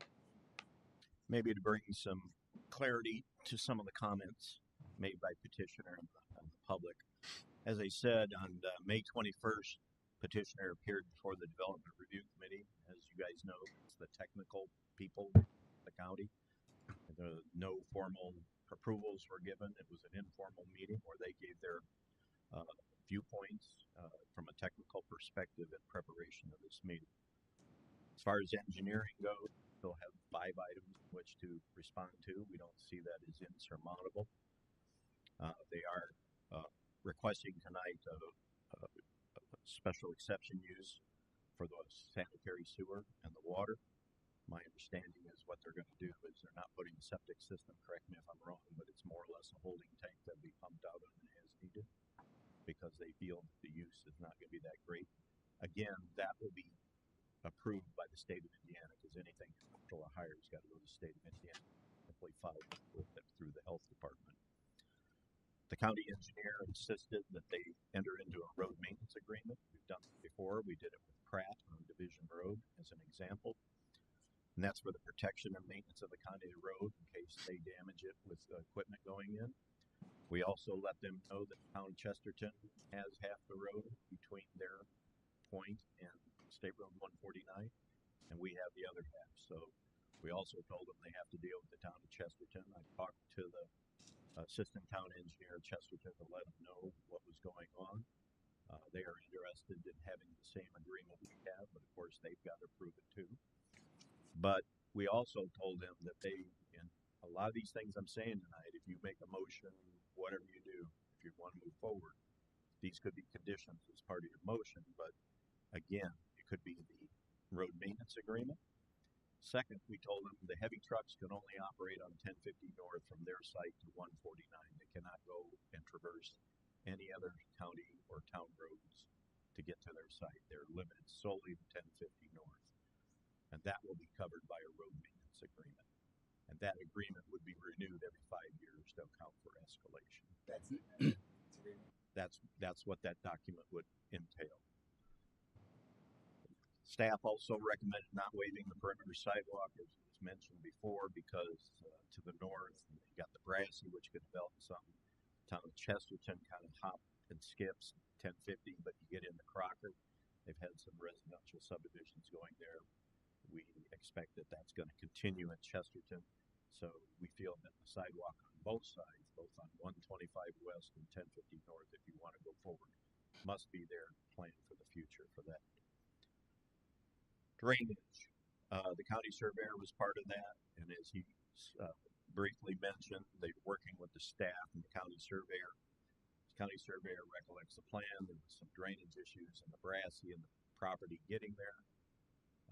They're willing to take a look at that and take off on that if necessary, if it solves the problem. So that needs to be ironed out yet. As far as they called Mineral Springs Road, that was a document they produced and put out trying to talk to the residents. If you look at certain apps, map apps, it does call that section of road Mineral Springs, because if you take a line due north, it is in line with Mineral Springs, even though locally it's known either as Pearson Road or 125 West. So that probably explains the confusion, because some map apps do call it Mineral Springs. It's not right, but it's out there in the public domain. As far as the zoning, you see in the zoning map here, and for everybody in the audience, their parcel is this parcel. You can see me flagging right here. From there, all the way to 200 west on the north side of the road, that is zoned some form of industrial land. It was in 2007 when the UDO came, and we checked the record during the meeting. It was industrial in 1983 as well. So it's been zoning for quite a few decades now. So technically speaking, developments like theirs could go in as long as they didn't need the variances. They could build their pre-engineered building and do all other things. You're here specifically to talk about the variances for the outdoor storage, which isn't allowed in I-1, and some of the other things like the fence. When it comes to the fence, the other thing staff said, and we've heard comments from the public and other people, we understand the security of protecting the equipment, keeping people from being where they shouldn't be, but the fence should be some kind of thing that's pleasant to be looked at from an aesthetic. So it could be a steel fence with pieces so you can't see inside and then softened with landscape, or it could be the chain link, but it's got a thing to soften it so you can't see. Those are comments we pretty much heard from various public people other than tonight. So in summary, that is what the Development Review Committee and staff have to report tonight. Thank you. Any other board comments? I had a question or two. I just want to be very, very clear. Is this 15 acres part of a larger NextEra development? No. And you used your words very carefully last time, and that you said this site, meaning those 15 acres. So again, just to be sure and for the record, you're saying this is not part of anything larger. It is not part of anything larger related to NextEra Energy Transmission, and I can only speak for my business unit. See, that's part of the difficulty, and why there's a little suspicion, or I'm not going to say mistrust, but why it raises some eyebrows. Back in 2022, those same 15 acres sold for $330,000, which is $22,000 per acre. In 2024, NextEra paid $2.4 million for those same 15 acres, which is $160,000 per acre. So the question, kind of logical question, is why are you spending $2.4 million to warehouse and store electrical transmission equipment? This was the site that was available on the market that met the standards in terms of size and configuration and proximity to the transmission line. And nothing more than that. That's all there is to it. And I will also say, even though it's not my business unit, I did check with the Energy Resources team. There's nothing even on the radar for them in Porter County. I know there was a project a couple years ago. I asked, are there any potential developments down the road? And there's no project they're even conceiving at this time. and those projects have a long ramp up time, so you'll be hearing about it.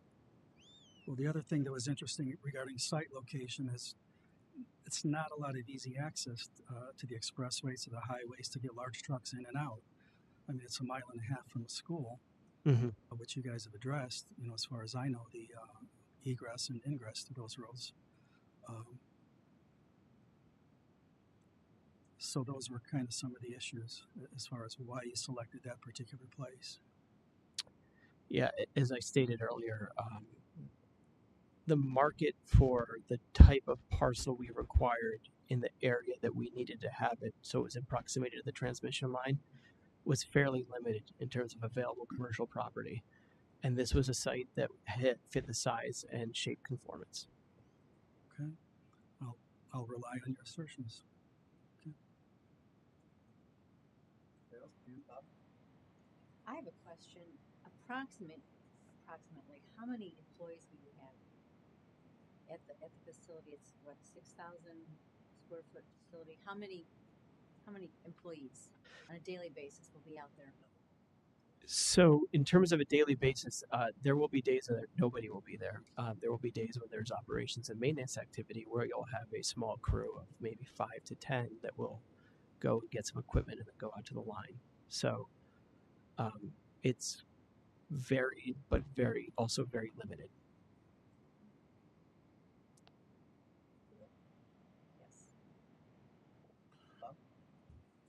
You mentioned that there will be sidewalks. Correct. And we'll go meet with the county for road use agreements. Yes, we will. I think the fence would be best if it was a solid fence with some plantings around that fence, and also around the building some landscape, just to try to make it look not so industrial, I guess. Mm-hmm.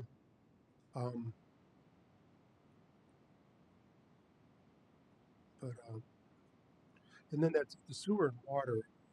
Did I read it right? About 3,000 feet away right now. Yeah, that's correct. I think one of them is, and I forget which one's which, to be honest. One is about 2,800 feet, the other is about 3,700 feet away. Okay. And I did talk to the town of Chesterton a little bit about the sewer, and they reiterated, you know, their standard policy is not to extend sewer outside of town limits. Okay. So even if it was obviously it's a huge financial burden, especially for the use that they're talking about. But even if, regardless of that, the town's general policy is not to extend beyond their town limits. So I'm hearing something different. Okay. Who did you talk to, and did you get? That was Mark Odell. Odell is who I talked to, and I mean it was a couple months ago, but that's what he and again this is our typical policy. I don't know that they have a standing rule, but that's what I was told. Okay.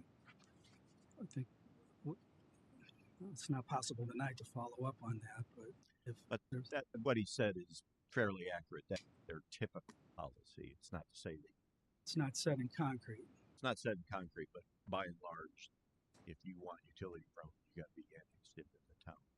Okay. Regarding the cost aspect, last I saw, NextEra's value was $287 billion. And it's, you know, to get that into context, write down 287 and 9 zeros behind it, or phrase it another way, just over $250 billion. And so to claim a financial hardship to run a sewer and water for 3,000 foot doesn't seem reasonable to me.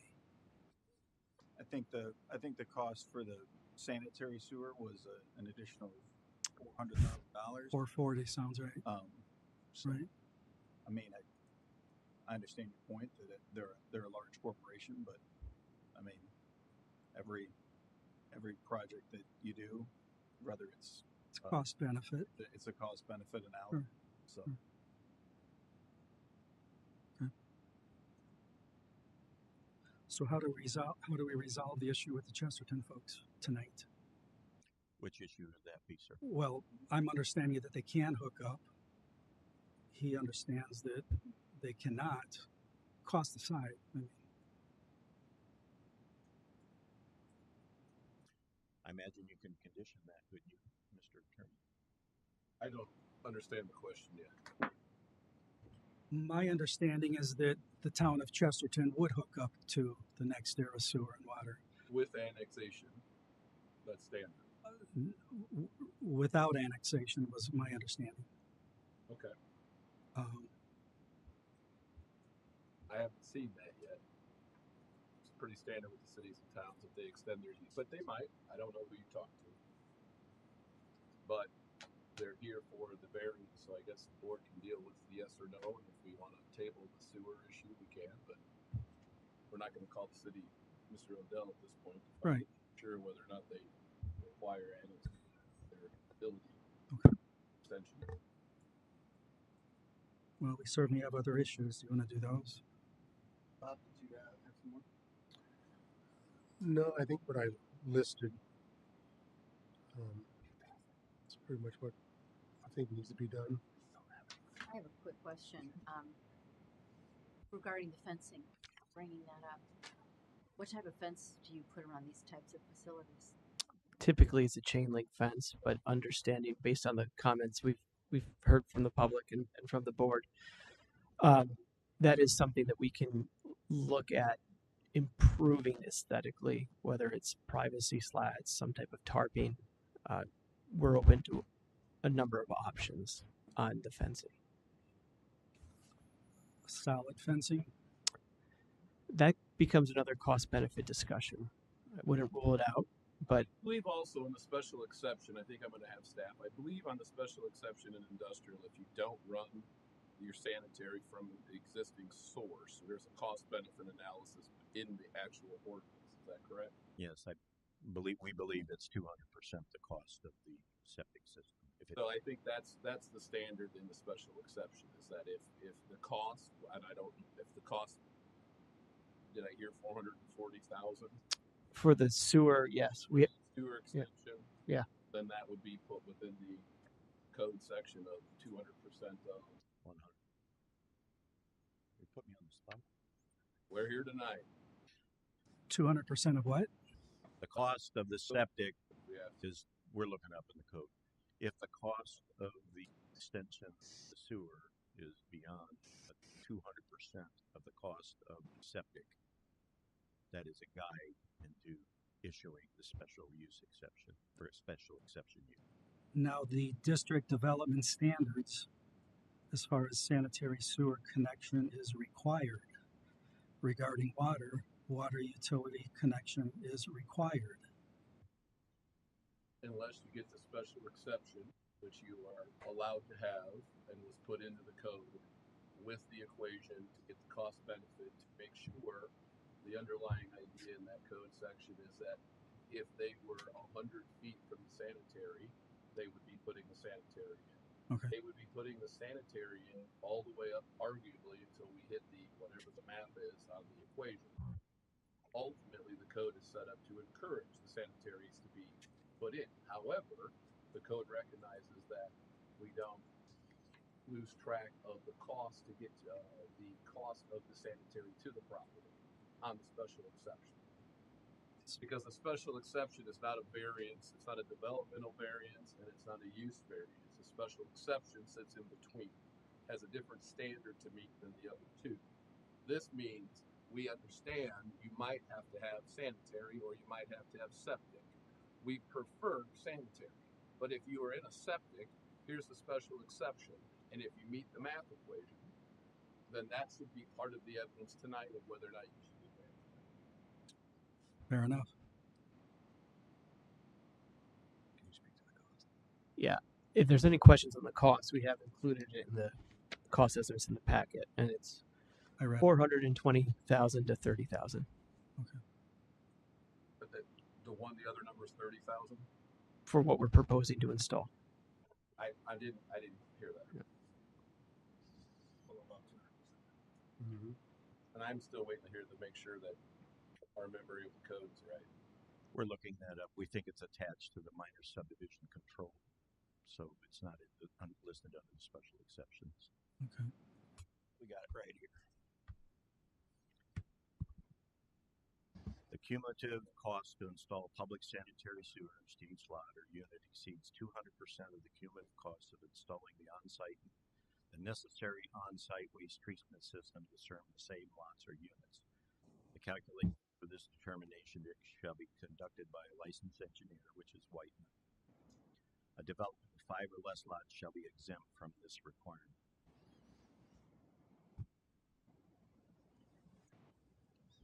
And it's also driven by the development plan and the zoning that they're asking for. So what they are proposing regarding the septic is essentially a tank to be pumped out as needed. Is that correct? As controlled by the state. Okay. Again, we're at a commercial lot. Gotcha. So it's not downstairs. I mean, industrial lot. It's not downstairs. There's a part, but the lion's share of it is the state. Gotcha. Thank you. And back to the fence. Where were we at with the fence?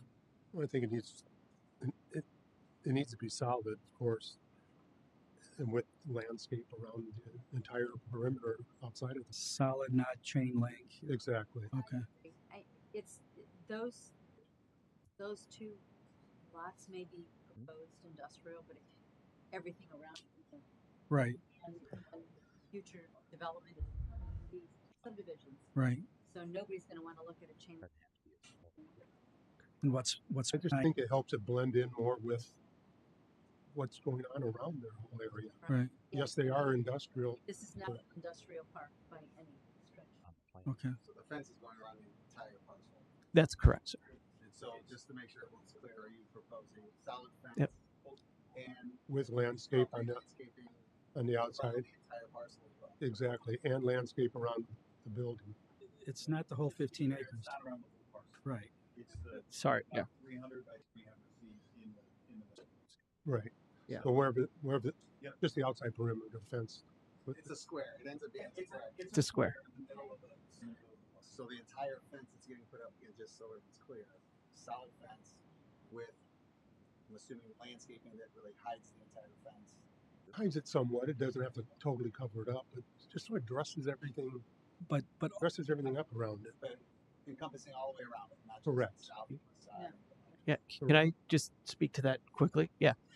So the renderings I showed, I'm happy to put them back up. That they have the landscaping, and these are views from the southeast and southwest side of the corner of the lot. We can do a different type of landscape screen. We can do an evergreen. We can do something that is more full throughout the year. The cost benefit on a solid fence is a challenge. I can pull it up. Do you want me to pull up the rendering? When you say solid,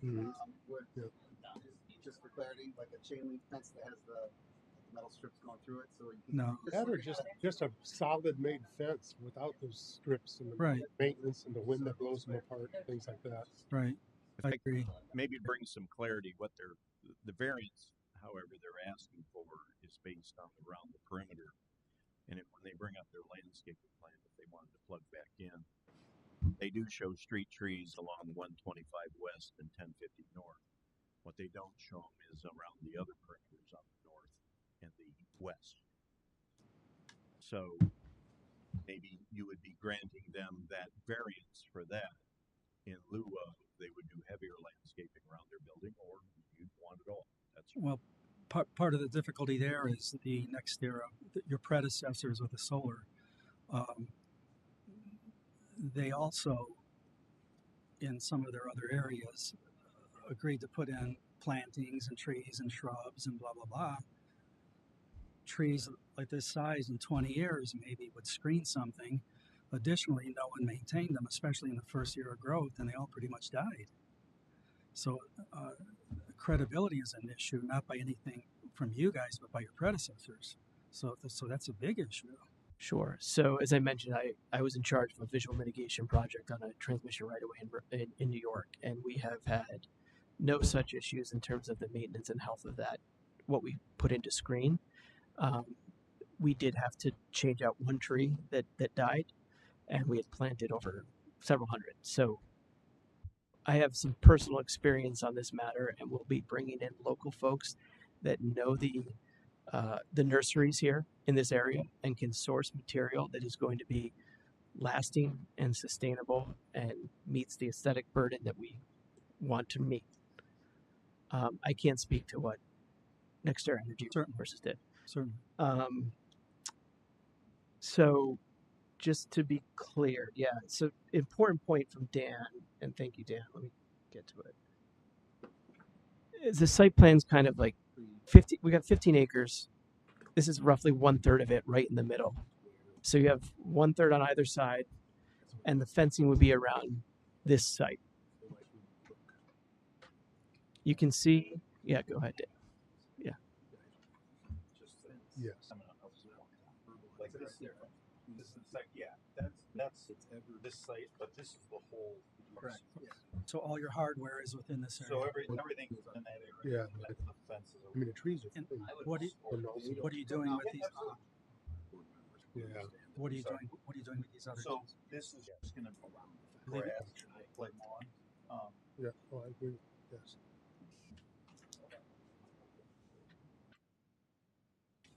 Because I think what we're trying to look at here is, yes, we'd like to have the trees along the road, but also landscaping up at the fence area with smaller type items. That is absolutely reasonable. What we can't, what I'm having a hard time committing to is the solid fence. So we can do some type of chain link fence or other type of fence of that nature with privacy slats or some tarping with added landscaping on all four sides. Yeah, I think a solid fence needs to happen there. I would agree. Yeah. I agree. I would agree. Yes, sir. It's not going into an industrial park. This is going into a residential area that. Mm-hmm. And it's just the fence just going around. Gotcha. So it's not your usual. Okay. It's a totally different scenario. Understood. And I think that would need to go around the entire fence. So we got to deal with this, this, and then this. I think the comments we're getting, Yes, you could tackle it many ways. Right. Sure. The comments we've gotten is people want to see inside what's in the comment. And they don't want to see a chain link fence to fit the natural aesthetics in the neighborhood. Those are the comments we got. So you can do that multiple ways. You can do it with vegetation, with a chain link, or you can go solid, shorten your vegetation. It's easier to take care of, et cetera, like that. So you can have other ideas you can think of and talk about. So you're just talking on the south edge? Well, again, we have the street. We have two streets. So we have streetscape, and then we have the square within the square of the property, which is what is actually being fenced, and then the conversation about what gets put around the actual fence. Because we have the rectangle property, and then the proposal is a square in the middle. So we have the street, and that's the pictures he's showing. I'm sorry. That's your streetscape, and then you can see the fence behind it. And so I think what the board is asking is vegetation in front of the fence as well. Correct. And to the extent of whether that's all four sides of the fence, and then the same question, what is at the street? I think that's when they're looking for that direction in that conversation. But the variance, not that. The variance is for the other two sides of the lot that don't face the street, don't have the vegetation. Just to set the record straight. You could talk about aesthetics around the fence and the building, and that's perfectly all right. But keep in mind, the variance is specifically for the north and west borders of the property. And also the front yard.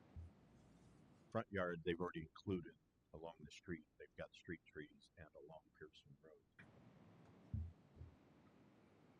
The north or the south border? I just want to be sure. You said north border. I'm sorry. South. South? On the south and the east, they do have street vegetation. So what should happen here then? Should they do a new proposal to include all of it?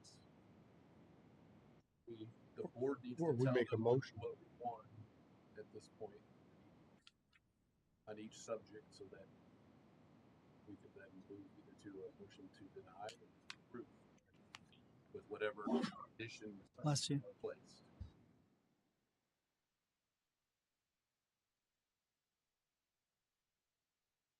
More comments or anybody want to? Well, from what I've heard, we're not just interested in the northwest corner. We're interested in the entire perimeter of Correct. And maybe staff could read the variances and just encapsulate them for you so the record is straight. Yeah. that would be a lot better. All right. So you have three motions tonight because you have three different actions. One's for development standards variances. The first one is section 725 of the UDO, pedestrian network standards at sidewalks road. They've agreed to pull that, so you can strike that from the request.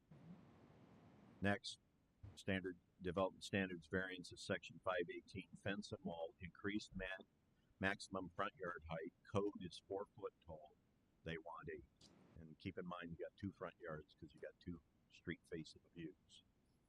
And then the third development standard variance is landscape buffer yards. In other words, the buffer around the entire perimeter. They're doing it along the roads. They have not included anything on the north, which faces the property to the north or to the west. So that is the variance you have to act on. You are also talking about what the thing looks like as far as up against the building and the fence. That is not that. That's just an additional condition you guys are talking about, okay? Just to clear it up. Then you're asking for use variance, section 5.32, with I-1 zoning. There is no outdoor storage allowed unless you get this use variance. The other higher industrial zonings, yes, they can be allowed in certain cases. And then lastly is the special exception, sewer and water, to allow them to do well and septic as opposed to hooking up to Chesterton utilities. So those are the essence of what the three motions you're going to have to make and vote on tonight.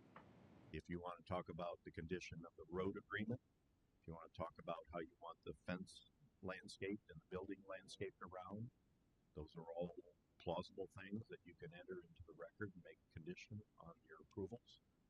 But I just want to make sure that we're addressing specifically the variances that he is asking for. On section 518 regarding the fence, I would be in favor of a solid fence. Anything other than that, I am not. That's your decision. Absolutely. But not just for those two areas. You're talking about a solid fence for the entire perimeter. Correct. If I lived in the area, I don't want to look at the stuff that's behind it. I really don't.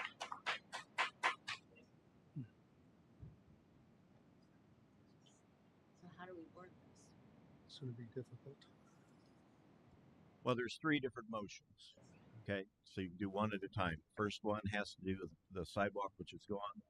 The next one is the fence and any of the walls, and the other is the landscaping and buffer yards. So why don't you start there and do it in bite-sized pieces? How about we start with the biggest question? Section 5.32 outdoor storage. Do we have a motion one way or another on whether we're going to allow outside storage?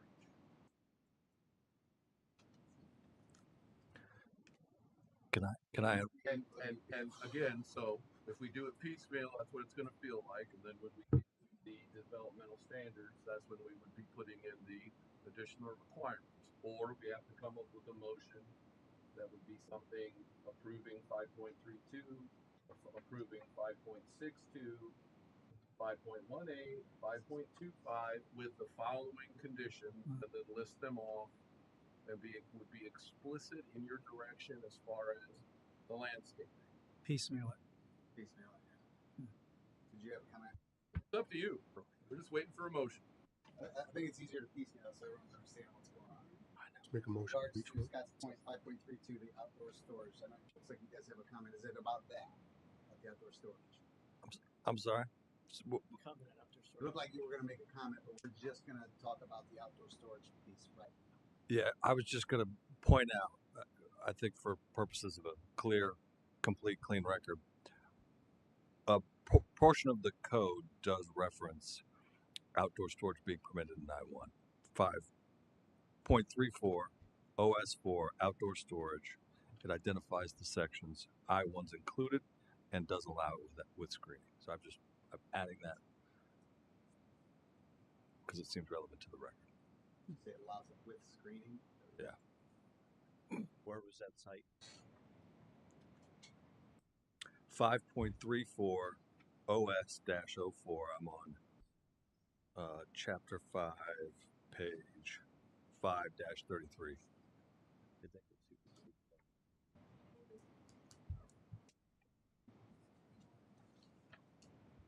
5.32 states that outdoor storage is prohibited in B1, B2, R1, R2, R3, R4, RL, IN, OT, TM, CH, and I1.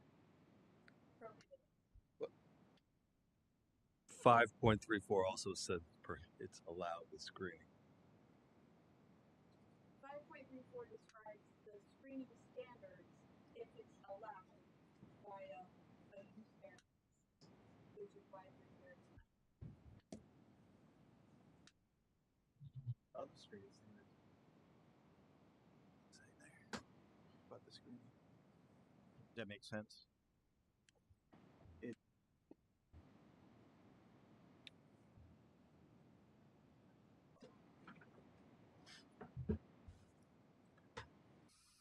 You guys can You good? continue on. Well, should we just start like make a motion for each section? Yeah, it sounds like 5.32 is probably where it starts. You can't even get from that, and the thing probably just falls apart, right? So, Yeah, I'd like to make a motion with 5.32 regarding the outdoor storage. I would allow that as long as we have a solid fence, no chain link, with the trees all the way around the fence area, along between the trees and the fence, with other landscaping plantings. Is that also contingent upon successful negotiated road use agreement between the petitioner and the county? Yeah, where does that fit in? Yes, we definitely need to have a road condition agreement from the county. Just make it, I would ask for it to be, your motion to be contingent upon that. Be contingent upon that successfully being negotiated and approved. And just for the clarity's sake, that'd be a document that would be approved by the commissioners at a commissioner meeting. So to add to that section 5.32, we would definitely need to have a road maintenance agreement approved by the commissioners for the usage of the road, along with the solid fencing, landscape against the fence all the way around, along with trees outside of that area. Would you be accepting of that area is going to be the 5.25 that we got addressed though. Yes. I think he's referring to the landscaping around the fence in the building. Correct. And you would, if we're going to allow the outdoor storage. Yes. Yes. You're not talking about the perimeter landscaping buffer yet. That's a different one. That's a different one. Yeah. Okay. Correct. So proper motion to allow outdoor storage 5.32 use variance with the condition of the solid fence and just landscaping around it, all four. And the road maintenance agreement being approved by the commission. Correct. And the town of Chesterton. Correct. Do I have a second? I'll second. To correct your motion, remove town of Chesterton. That'll be a separate thing. And also a road agreement with the town of Chesterton. No, not to include that. Oh, no one good? That'll be separate. Okay. So we'll take out the road use agreement for the town of Chesterton, but we'll need the road use agreement through Porter County approved by the commissioners. Do you still second that? Yes, sir. Motion and second. Section 5.32.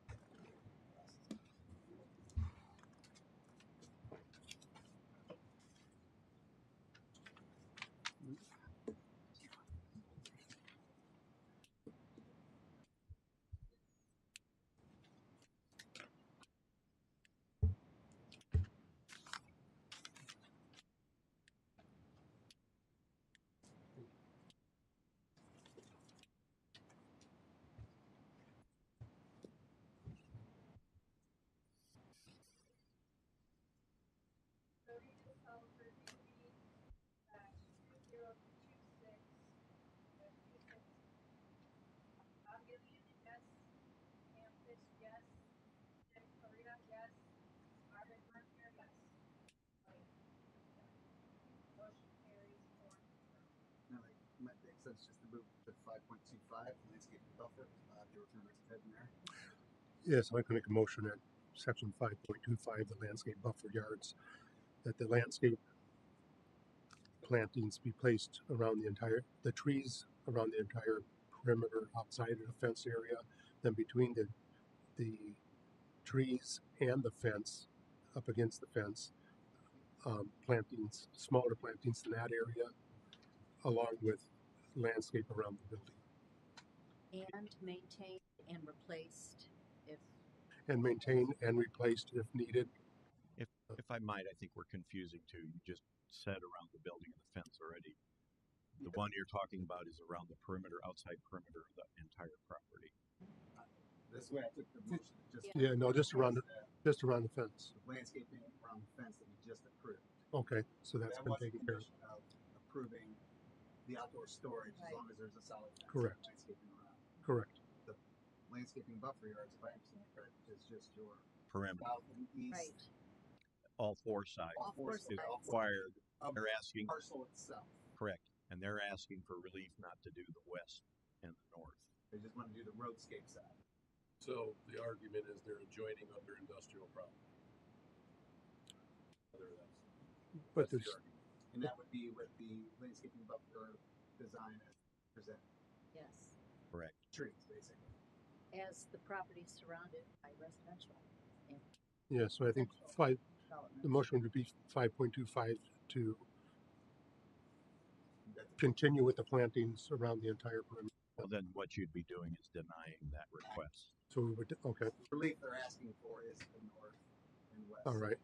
Parcel that they are agreeing to put trees along the south and east sides, basically where the roads are. All right, so with 5.25, we'll make a motion to deny the landscaping buffer yards. A proper motion or to... If we could.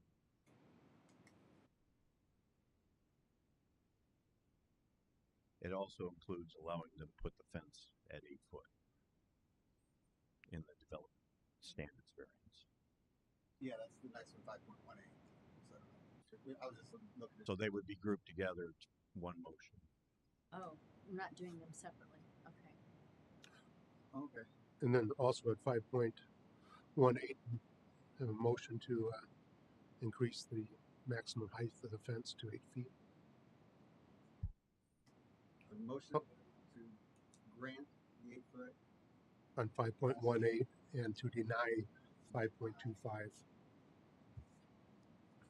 If we approve that, they can put an 8 foot fence up, but they've got to put the landscaping, the trees around the entire parcel. Correct. So I understand. Oh, do we have a second? Second. Okay. Any more discussion on that? No. Making sure I understood. This is a little confusing. So that's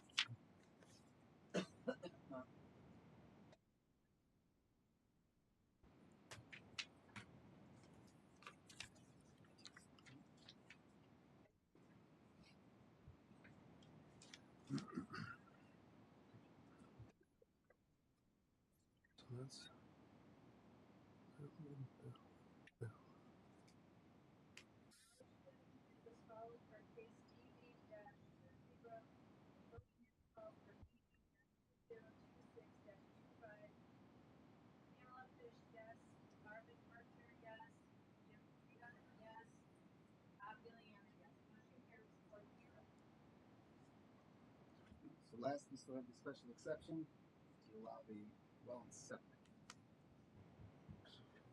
hopefully this one will be easier.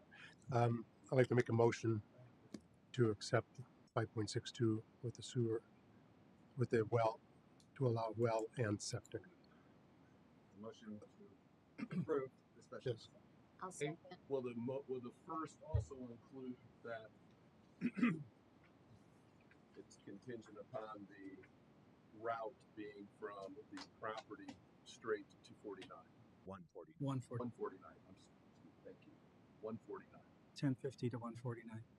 Well, it'd be from 125 to 149 is the only way they can travel Gotcha. heavy loads on 1050. I'm fine with adding that to the motion. Okay, I'm fine with that. I'll second. Motion and second. Think with it. Sorry. It's all right. My head's spinning a little bit.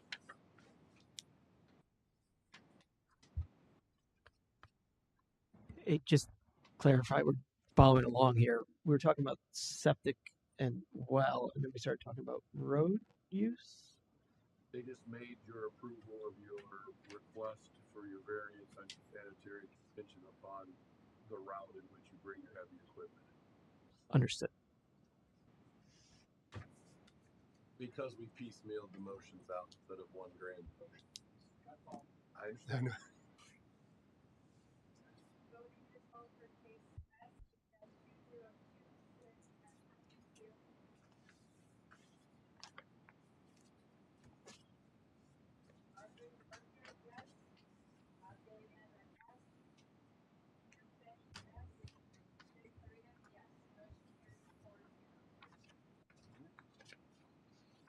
Thank you, guys.